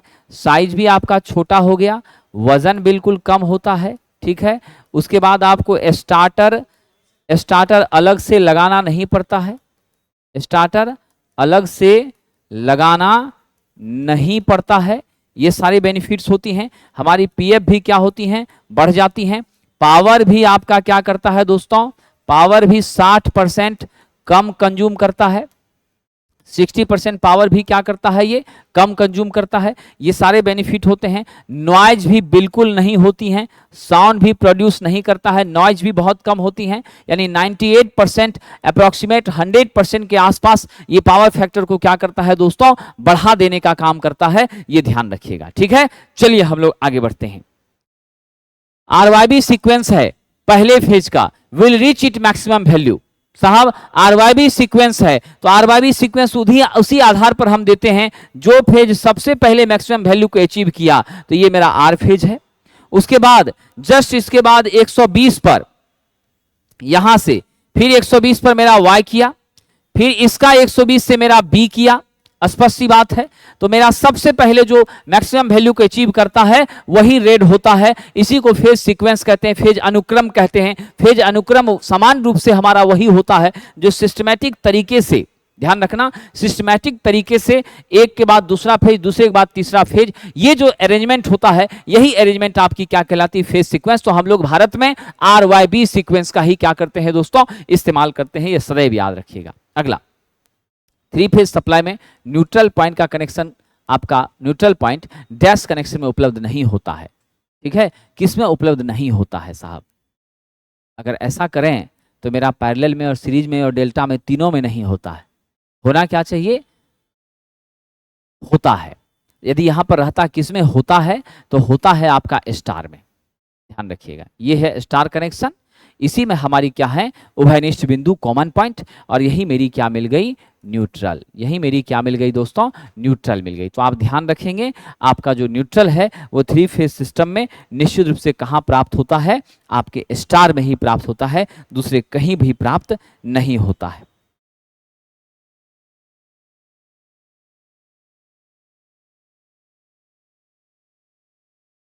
तो मेरा सही उत्तर हो जाएगा साथियों आपका स्टार इसमें होता है और डेल्टा में नहीं होता है। तो आप एक बात को यहां गौर कीजिए, इस प्रश्न की गंभीरता को समझिए। इस प्रश्न में कहा गया 3 फेज सिस्टम, तो हम लोग एक चीज को तो सीधे काट दें यहां से। क्या काट दें? तो मेरा जो होता है साहब पैरेलल, वो 3 फेज सिस्टम पैरेलल में नहीं जुड़ा होता है। मेरा जो होता है सीरीज, उसमें नहीं जुड़ा होता है। मेरा 3 फेज सिस्टम या तो स्टार में होता है या तो डेल्टा में होता है। स्टार में देख लिए न्यूट्रल पॉइंट उपलब्ध है, डेल्टा में देख लिए नहीं है, इसीलिए नहीं कहां पर है, डेल्टा में। उत्तर आप क्या दे देंगे, डी दे देंगे। ऐसे प्रश्नों के लिए उत्तर आप क्या देंगे, डी देंगे। ये ध्यान रखिएगा राजवंशी जी। आइए आगे बढ़ते हैं। अगला प्रश्न, डीसी परिपथ का पावर फैक्टर। बड़ा अच्छा प्रश्न है। हमारे डीसी परिपथ में, डीसी सर्किट में आप जानते हैं साथियों क्या होता है, हमारी डीसी सर्किट में वोल्टेज और करंट के बीच में कोई फेज अंतर होता है कि नहीं होता है, ये जरा बताइए दोस्तों। हमारे डीसी सर्किट में फेज अंतर की बात तो हम बाद में देखेंगे, पहले हम सबसे पहले सबसे छोटा जबरदस्त कंसेप्ट देख लेते हैं। यहां पर सिर्फ और सिर्फ मेरा क्या होता है, रजिस्टर।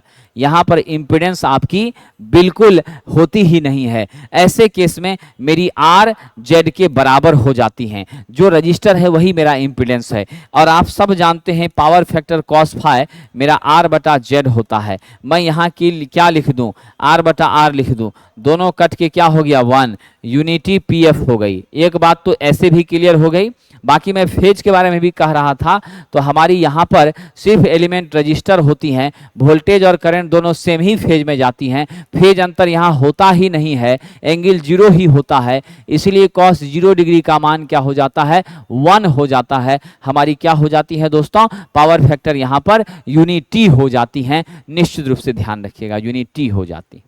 अगला प्रश्न, धातु के ऋणात्मक टर्मिनल से क्या जोड़ा जाता है? दोस्तों ऋणात्मक टर्मिनल मेरा क्या होता है, ध्यान रखेंगे आप लोग, नेगेटिव चार्जेज जहां एक्युमुलेट करेंगी वो समान रूप से क्या कहलाएंगी साथियों, वो आपकी कैथोड होंगी। और जो पॉजिटिव टर्मिनल होगा, धनात्मक टर्मिनल होगा, वो मेरा क्या होगा, एनोड होगा। तो ध्यान देंगे, मेरी धनात्मक टर्मिनल क्या है, एनोड, और ऋणात्मक टर्मिनल मेरी क्या है दोस्तों, ऋणात्मक टर्मिनल मेरी क्या है, कैथोड। ऋणात्मक टर्मिनल क्या है, कैथोड।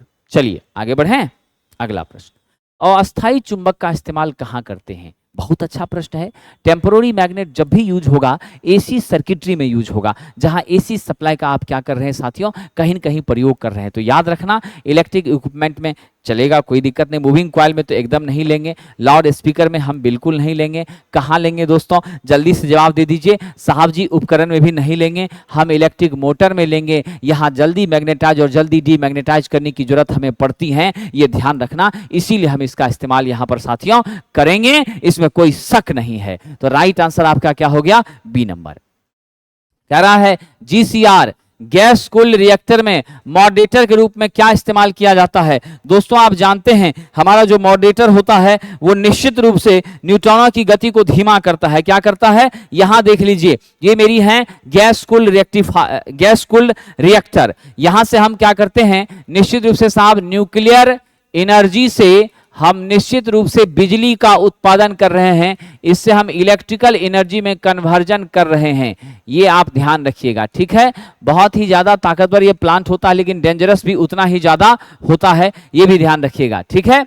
अब यहां से समझिए, ये हमारी क्या है, ये आपकी अलग अलग फ्यूल की हमारी मटेरियल है, that means uranium uranium uranium. यहाँ पर आपने ग्रेफाइट का रड लगा दिया है, ठीक है। ये क्या लगाया है आपने, ग्रेफाइट का रड दिया है। बीच बीच में हम क्या देते हैं, मंदक डालते हैं, यही मंदक है, मॉडरेटर है। ये काम क्या कर रहा है दोस्तों, यहाँ पर ये कंट्रोल रड है, ध्यान रखना, ये मेरी कंट्रोल रड है। यहाँ ग्रेफाइट है, ये ब्लैक ब्लैक वाला, ये जो मटमैला कलर का वो ग्रेफाइड है, डार्क कलर वाला मेरा क्या है, कंट्रोल रड है।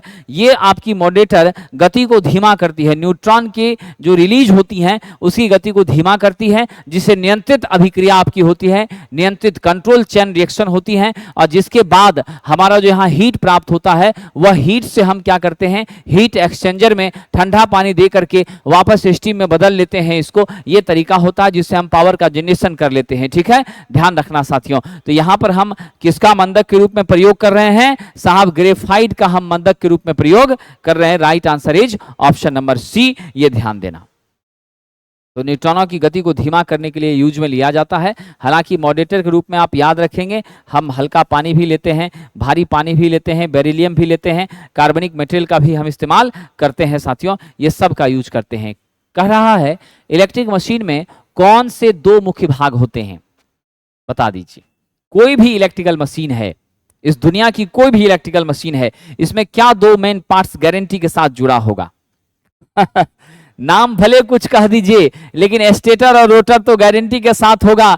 स्टेटर जो हमारी योक और फ्रेम होगी, जिसके करस्पॉन्डिंग डेफिनेटली हमारी क्या होगी साथियों, स्टेटर की कॉइल उसके साथ अरेंज होगी, वो मैग्नेटिक पाथ प्रोवाइड करने का काम करेगा। और हमारी रोटर डेफिनेटली ध्यान रखिएगा उसके बीच में रोटेट करेगी। या तो चुंबकीय क्षेत्र को हम रोटेट कराएंगे और अस्थिर कंडक्टर रखेंगे, या तो हम कंडक्टर को क्या करेंगे, रोटेट कराएंगे और अस्थिर चुंबकीय क्षेत्र रखेंगे। कोई न कोई अरेंजमेंट हमको करना पड़ेगा, तभी जाकर ये चीजें हमारी सेट होंगी। तो स्पष्ट है स्टेटर और रोटर ये दोनों मेन पार्ट्स हैं किसके साथियों, हमारे किसी भी इलेक्ट्रिकल मशीन के, किसी भी रोटेटिंग इलेक्ट्रिकल मशीन के, ये याद रखना। 3 फेज डेल्टा कनेक्शन में लाइन करें दोस्तों, जीवन भर याद रखना, बहुत हाईलाइटेड क्वेश्चन है। हमारी डेल्टा जो होती हैं ये पैरेलल सर्किट का क्या होती हैं, एक एग्जांपल होती हैं, पैरेलल कनेक्टेड अरेंजमेंट होती हैं। इसमें हमारी लाइन वोल्टेज फेज वोल्टेज के दोस्तों बराबर होती हैं। लेकिन यहीं पर अगर हम बात कर लें लाइन करंट की, वो √3 टाइम क्या होती हैं, √3 गुना फेज करंट की होती हैं। और हमारे IPH की बात करें, ये IL/√3 होती हैं। यानी स्पष्ट पता चल रहा है मेरी IPH लेस होती है मेरे IL से, इसमें कोई शक नहीं है। तो कह रहा है लाइन करंट क्या होती है, तो लाइन करंट आपकी IL √3 गुना होती है फेज करंट की। Option number C is the right answer. क्या होती है, √3 गुना फेज करंट की होती है। नेक्स्ट, गतिशील रूप से प्रेरित EMF यानी डायनामिकली इंड्यूस EMF, ये आपका जनरेटर से मिलता है। ट्रांसफार्मर, चोक और थर्मोकपल ये सब मेरा क्या देता है, स्टैटिकली इंड्यूस्ड EMF। अस्थिर जनरेटर में ही आपका रोटेशन होता है। जनरली आप देखते ही हैं AC जनरेटर होगा तो हमारी अस्थिर कंडक्टर के बीच में चुंबकीय क्षेत्र रोटेट करेगी। अगर आपका DC जनरेटर होगा तो हमारी अस्थिर चुंबकीय क्षेत्र के बीच में कंडक्टर रोटेट करेगी। कहां पर, DC जनरेटर में। DC जनरेटर में याद रखना अस्थिर चुंबकीय क्षेत्र के बीच में कंडक्टर रोटेट करती है। और याद रखना साथियों हमारे AC जनरेटर में अस्थिर कंडक्टर के बीच में चुंबकीय क्षेत्र रोटेट करता है। ये मामला साथियों होता है, ठीक है। अब आगे बढ़ते हैं। नेक्स्ट, किसी डीसी मोटर की दिशा किसके द्वारा बदली जाती है? डीसी मोटर की दिशा हम दो तरीके से बदलते हैं, ठीक है।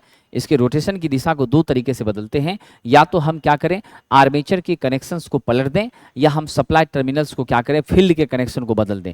तो फील्ड के कनेक्शन को पलट करके या आर्मेचर के कनेक्शन को पलट करके, ये दोनों चीज़ों को चेंज करके हम ऐसा कर सकते हैं। हमारा राइट आंसर क्या हो जाएगा दोस्तों? फील्ड या आर्मेचर के कनेक्शंस को बदल करके इसके रोटेशन के डायरेक्शन को बदल सकते हैं। दैट मीन्स क्लॉकवाइज को एंटी क्लॉक, एंटी क्लॉक को क्लॉकवाइज हम करने में सक्षम हो सकते हैं। अगला प्रश्न है, कौन सी मोटरों में मोटर को प्रवर्तित करने के लिए बाह्य प्रतिरोध को जोड़ा जा सकता है? यानी एक्सटर्नल रेजिस्टेंस को आप कहां जोड़ते हैं दोस्तों? एक्सटर्नल रेजिस्टेंस जोड़ने का काम सिर्फ और सिर्फ स्लिप रिंग में होता है। ये तस्वीर आप देख लीजिए, स्क्वायरल केज में शॉर्टेड वाइंडिंग्स होती हैं, यानी दोनों तरफ से हम रोटर बार को क्या करते हैं, स्लिप रिंग के माध्यम, दोनों तरफ से इंड रिंग के माध्यम से।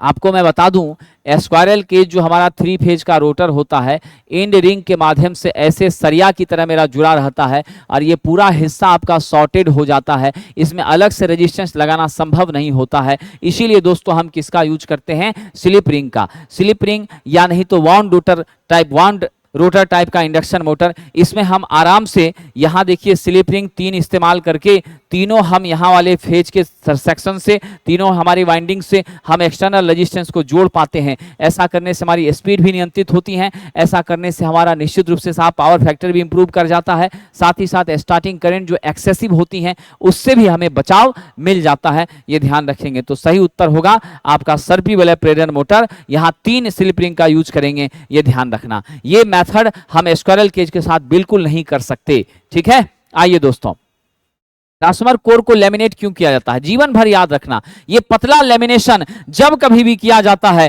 वो एडी करंट लॉस को कम करने के लिए किया जाता है। मैंने कई बार आपसे चर्चा किया है, एडी करंट हमारी क्या होती है? K B M square, F square, T square into B. मेरी एडी करंट कहीं न कहीं समानुपाती होती हैं थिकनेस ऑफ लेमिनेशन के साथियों। इसीलिए हमेशा याद रखना, थिकनेस ऑफ लेमिनेशन के स्क्वायर का समानुपाती है। इससे यह स्पष्ट पता चलता है हमारी मोटाई क्या हो जाएगी साथियों। अगर बढ़ेगी तो निश्चित रूप से मेरा क्या होगा? एडी करंट लॉस दोस्तों कम हो जाएगा, नहीं बढ़ जाएगा। ऐसा भूल मत कीजिएगा, ठीक है। स्पष्ट क्या है? समानुपाती। तो मेरा जो थिकनेस ऑफ लेमिनेशन क्या होता है दोस्तों? मोटा होता है, तो मेरी एडी करंट लॉस क्या होती है? बढ़ जाती है। लेमिनेशन पतला होगा, एडी करंट लॉस घटेगी। इसीलिए हमेशा पतला लेमिनेशन करते हैं, 0.25, 0.35 इसी रेंज में रखते हैं, 0.5 तक मैक्सिमम जाते हैं। कह रहा है आईईसी इंडियन इलेक्ट्रिकल कोड 606011 के अनुसार अर्थ लीकेज करंट का अधिकतम सीमा क्या हो सकता है दोस्तों? वो 1 मिली एम्पियर हो सकता है, इससे ज्यादा नहीं होना चाहिए, ठीक है। इससे ज्यादा होगा तो वो आपके लिए क्या है दोस्तों? खतरा है, आपके लिए उचित नहीं है, ये ध्यान रखना। 1977 में यह नियम पारित हुआ था और यह कहा गया था कि अर्थ लीकेज करंट का मान कभी भी 1 मिली एम्पियर से ज्यादा ना हो, यह ध्यान रखना है। साहब जी, ऐसे स्विच की कितनी संख्या होगी? सीढ़ी के लिए लाइटिंग देख लीजिए, सीढ़ी के लिए लाइटिंग के लिए एक यहां लगाइएगा, एक यहां लगाइएगा, 2 वे स्विच। तब ना यहां से यहां कनेक्शन कर दिए कॉमन में और ये निकाल दिए, यहां हमने फेज के साथ में बल्ब को जोड़ दिया, यहां से हम इसको कॉमन लेकर आ गए, ये न्यूट्रल को इधर जोड़ दिया, यहां हमने फेज का सप्लाई दे दिया। देख लीजिए, तो यहां से निकलेंगे, स्विच ऑन किया, बल्ब जल गया, सीढ़ी पे चढ़ के छत पे आ गए, फिर हम छत पर से जो उतरने लगे, यहां छत पर चढ़े, बंद कर दिए, क्यों बिजली की बर्बादी होगी, उतरने लगे, ऑन किया, फिर कमरे में जाने लगे, यहां से ऑफ कर दिया। ये 2 वे स्विच है। यहां पर आपकी क्या होती है? एक बल्ब को 2 अलग अलग जगहों से आप नियंत्रित कर सकते हैं। इससे स्पष्ट है साथियों, हमारी 2 स्विच का जरूरत पड़ेगा। कितना पड़ेगा? 2 का जरूरत पड़ेगा। तो उत्तर हम क्या दे दें साहब? 2 तरफा स्विच की जरूरत हमको पड़ेगी।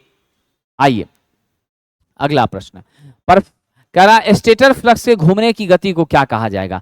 स्टेटर फ्लक्स के घूमने की गति क्या होती है साथियों? जीवन भर याद रखना, 3 फेज मशीन में, यानी 3 फेज सप्लाई जिस मशीन को प्राप्त हो रही है, खास करके मेरा 3 फेज इंडक्शन मोटर है या फिर मेरा अल्टरनेटर है, सिंक्रोनस मोटर है, इन सारे जगहों पर आप गांठ बांध लीजिएगा। मेरी जो फील्ड की फ्लक्स है ना, ये जो फील्ड की फ्लक्स है, ये सिर्फ और सिर्फ किस गति पर चलेगी? एनएस पर चलेगी। एनएस का मान आप जानते हैं 120 F/P होता है, व्यक्त हम आरपीएम में करते हैं, ठीक है। हमेशा इसी पर रोटेट होगी। Option number D. नेक्स्ट आइए,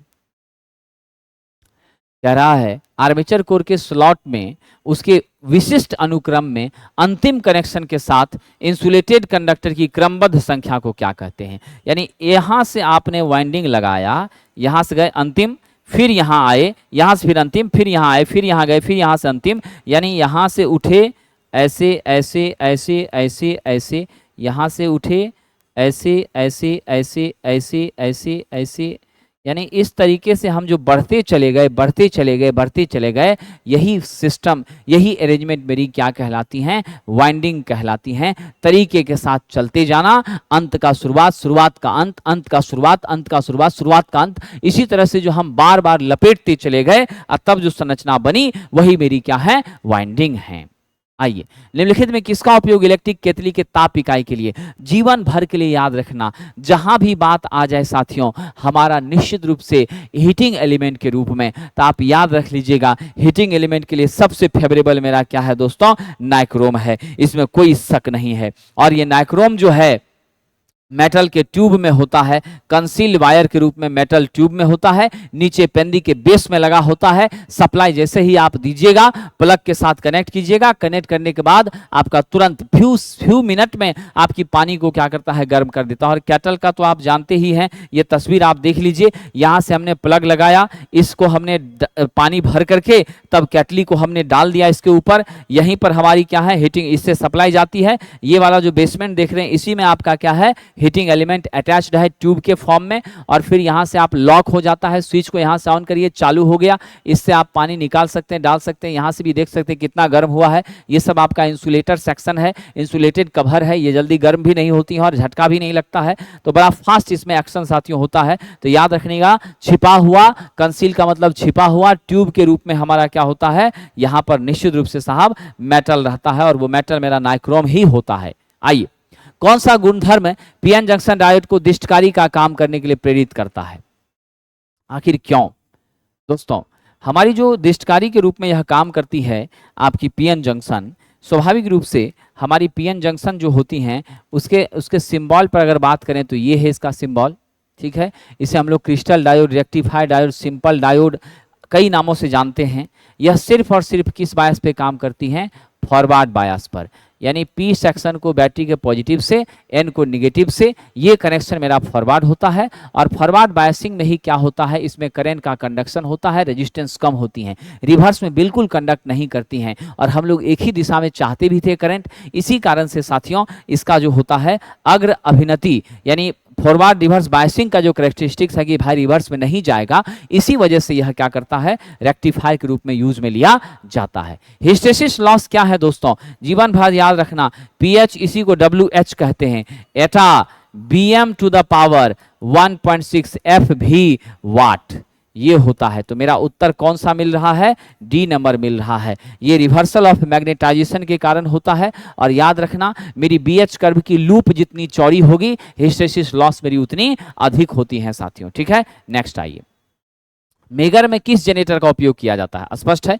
मेगर में हम लोग किसका यूज करते हैं, परमानेंट मैग्नेट डीसी जनरेटर का। दिख रहे हैं, परमानेंट मैग्नेट के साथ डीसी जनरेटर हैंडल घुमा करके, पुराना वाला जो मेरा होता था ना आपका जनरेटर, पुराना वाला जो डिजिटल नहीं है, ये एनालॉग है, समझ गए कि नहीं। तो इसके माध्यम से हम लोग हाई रेजिस्टेंस को मापने का काम करते हैं, तो हाथ से घुमाते थे, 160 आरपीएम के रेंज में हम लोग घुमाने का काम करते थे, ठीक है। और मैक्सिमम 500 वोल्ट के रेंज में वोल्टेज हमको प्राप्त हो जाता था, तो हम आराम से मेजर कर लेते थे, ठीक है।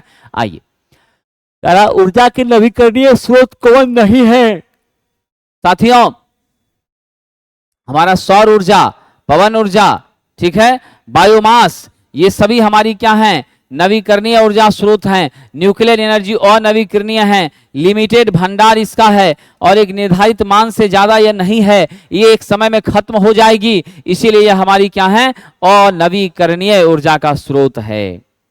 रिजर्व पावर का इस्तेमाल कहाँ होता है, हम अपने पास, मान लीजिए मेरे पास 5,000 रुपया पर मंथ खर्च है, हम 2,000 रुपया हमेशा सेफ रखते हैं, कभी जरूरी पर आवश्यकता पड़ा, काम पड़ जाएगा, किसको, हमको पड़ेगा, तो रिजर्व पावर हम प्लांट के लिए रखते हैं साथियों। किसके लिए रखते हैं, रिजर्व प्राम जनरेटिंग स्टेशन के लिए हम लोग रखते हैं, ताकि जब कभी कोई तरह का प्रॉब्लम आ जाए, हमारे जितने भी डिफरेंट सिस्टम्स हैं आपका जो ऑपरेटिंग सिस्टम है, कंट्रोल सिस्टम है, ये सब तरह का जो भी हमारा इक्विपमेंट्स है, डिवाइसेस है, उन सब इक्विपमेंट डिवाइसेस को इमरजेंसी में, आपातकाल में इस्तेमाल करना है, उसके लिए हम लोग इस्तेमाल करते हैं। अनइंटरप्टेबल पावर सप्लाई यूपीएस के रूप में इस्तेमाल करने के लिए हम इसका प्रयोग करते हैं। तो जनरेटिंग स्टेशन के लिए रिजर्व पावर बचा के रखा जाता है, ये ध्यान रखिएगा दोस्तों। डायोड के क्षरण धारा के संबंध में क्या बातें सही हैं? लीकेज करंट, साहब ये लीकेज करंट हमारे डायोड की क्या होती हैं? लीकेज करंट कभी भी हमारे डायोड में मेजॉरिटी कैरियर के कारण से पैदा होगी, ऐसा बिल्कुल नहीं है साथियों। ये लीकेज करंट जो होता है तापमान में वृद्धि होने के कारण होता है, और ये माइनॉरिटी कैरियर के कारण होता है। जैसे आप बात करेंगे हम पी टाइप के मटेरियल के बारे में, तो पी में मेरा मेजॉरिटी कैरियर होल है, इलेक्ट्रॉन माइनॉरिटी है, तो वहां इलेक्ट्रॉन के कारण होगा। और मेरा जो है एन, वहां इलेक्ट्रॉन मेजॉरिटी कैरियर है, होल माइनॉरिटी है, तो वहां होल के कारण होगा। तो आप हमेशा याद रखिएगा, टेम्परेचर के राइज करने के बाद साथियों हमारी लीकेज करंट की उत्पत्ति जो होती है माइनॉरिटी कैरियर के कारण होती है। So the right answer is अल्पांश वाहकों द्वारा होती हैं, produced by minority carrier. Okay dear friend, next 10 परिपथ का प्रतिरोध और प्रतिबाधा 10 ओम है, यानी रेजिस्टेंस भी यहां 10 ओम दे दिया है, इंपीडेंस भी यहां 10 ओम दे दिया है। आपसे पूछ रहा है पावर फैक्टर, आप जानते हैं पावर फैक्टर R/Z होता है, R 10 है, Z 10 है, टोटल मेरा क्या हो गया 1, यानी यूनिटी पावर फैक्टर हो जाएगी, सबसे अधिक हो जाएगी, ऑप्शन नंबर ए हो जाएगा। ऐसा सर्किट हम चाहेंगे, पसंद करेंगे, और हमारी कोशिश होगी कि ऐसी ही परिपथ हमारी रहे। हम लोग हमेशा यूनिटी ही रखना चाहते हैं ना। HRC फ्यूज जो है साथियों, सबसे पहले आ जाइए, इसका पूरा नाम होता है हाई रप्चरिंग कैपेसिटी, ठीक है, हाई रप्चरिंग कैपेसिटी। 25% ओवरलोड को भी बियर करने का काम करता है। 750 एम्पियर तक के क्षमता के लिए भी उपयुक्त तो हो जाता है साथियों। तो जनरली हम लोग इसका जो है 30 से लेकर के 650, 750, 500 एम्पियर तक हम लोग यूज कर सकते हैं। एक बात जो आपको याद रखनी है वो ये याद रखनी है कि इसका प्रयोग हम लोग सिंगल फेज में नहीं करते, कहाँ करते हैं, 3 फेज में करते हैं साथियों। ध्यान रखना, 3 फेज सिस्टम में इसका ज्यादातर यूज होता है हाई पावर के लिए। इसकी भी संरचना सेम है, ब्रास का यहाँ पर कैप लगा हुआ है, कवर है, ये हमारी क्या है, फ्यूज लिंक है, कॉन्टैक्ट है, इधर से, यहाँ सप्लाई वाले सेक्शन से, इधर लोड वाले सेक्शन से, बीच में पतला सा फ्यूज एलिमेंट है। यहाँ हम लोग फिलिंग पाउडर डाल दिए हैं ताकि अगर ये डैमेज हो तो आर्क को क्वेंच करें इसके लिए। लेकिन एक बात याद रखिए, कंप्लीट रूप से बंद प्रकार का ये फ्यूज होता है, एक बार खराब हो जाए तो इसको बदलना, ठीक करना, फिट करना कोई उपाय नहीं है,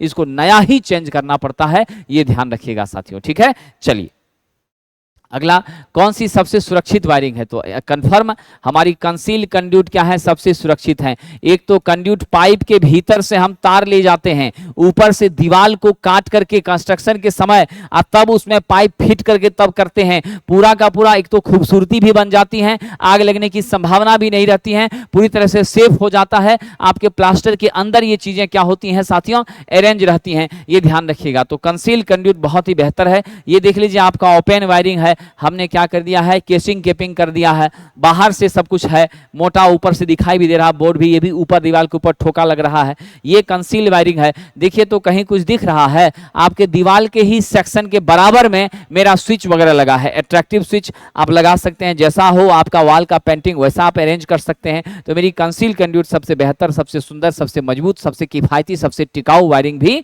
होती है। कोरोना मुख्य रूप से किसके कारण होता है? कोरोना मुख्य रूप से होता है आयोनाइजेशन के कारण।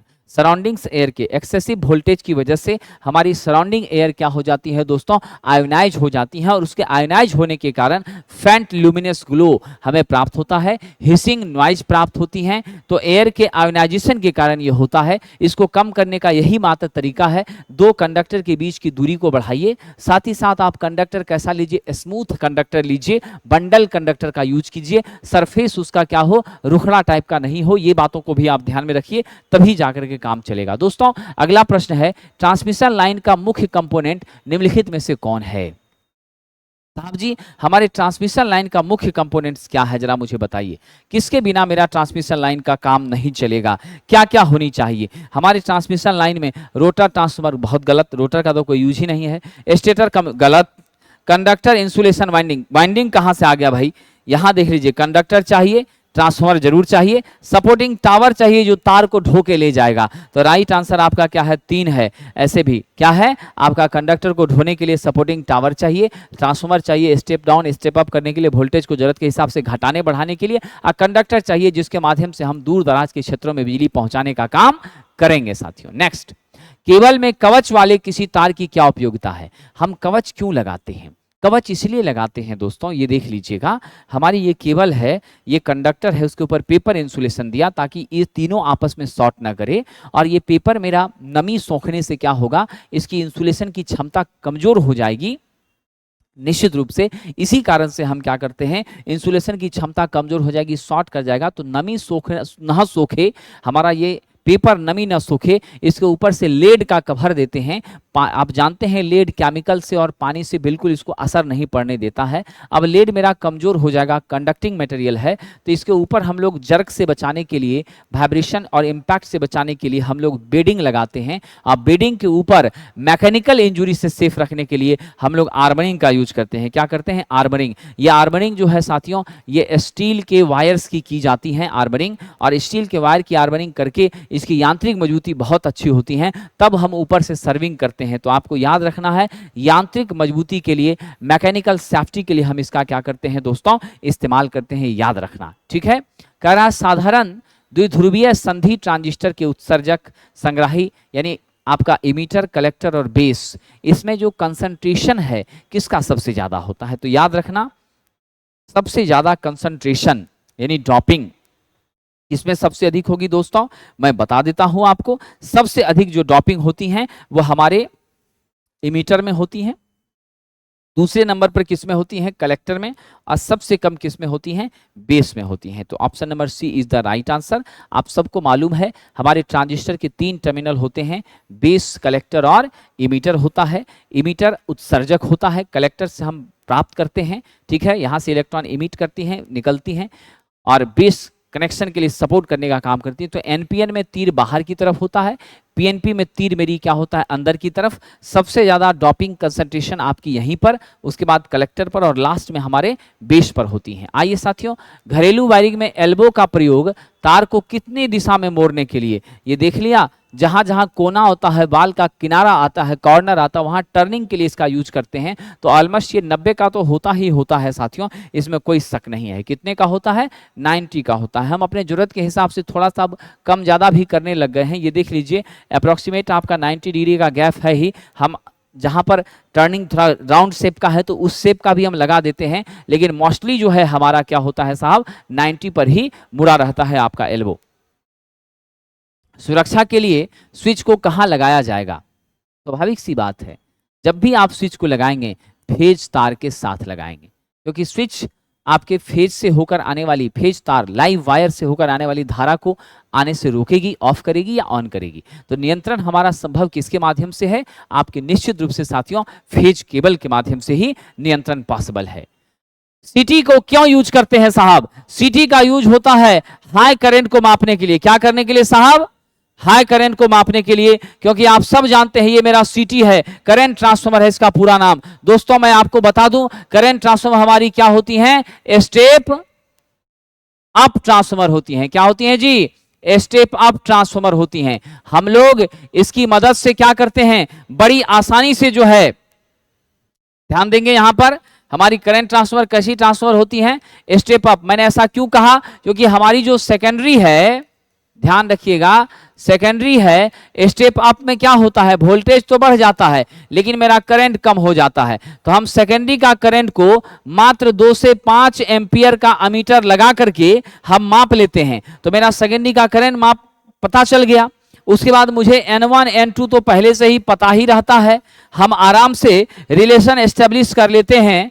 N2 bye N1 equal to I1 bye I2, ये उल्टा चलता है, यहां से N1 I1 बराबर मेरा N2 I2 हो जाता है। यहां से हम क्या करते हैं साथियों, गंभीरता पूर्वक देख लीजिए, हम यहाँ से I1 निकालना चाह रहे थे तो मेरा N2 I2 बटा मेरा N1 हो जाता है। हमारी जो हाई करंट है आपके प्राइमरी की, जिसको हम आराम से किसी एमीटर से नहीं माप पाते थे, अब आसानी से हम मेजर कर लेते हैं। इसीलिए आपका क्या होता है, ये स्टेप अप ट्रांसफार्मर होता है। और यहीं अगर पूछ दिया जाए वोल्टेज मापने के लिए हम इस्तेमाल पोटेंशियल ट्रांसफार्मर का करते हैं, पोटेंशियल ट्रांसफार्मर मेरी स्टेप डाउन ट्रांसफार्मर होती हैं, ये आप हमेशा ध्यान रखेंगे। ठीक है, अगला प्रश्न, निम्नलिखित में कौन सी मोटर सेल्फ स्टार्टिंग होती है? दोस्तों, सेल्फ स्टार्टिंग मोटर हमारी 3 फेज इंडक्शन मोटर होती हैं। ये तीनों मेरी क्या होती हैं साहब? नॉट सेल्फ स्टार्टिंग होती हैं। इसको स्टार्ट करने के लिए प्रॉपर टॉर्क जो है ना, ये हमारा प्राप्त नहीं हो पाता है, ये यहाँ पर उत्पन्न विकसित ही नहीं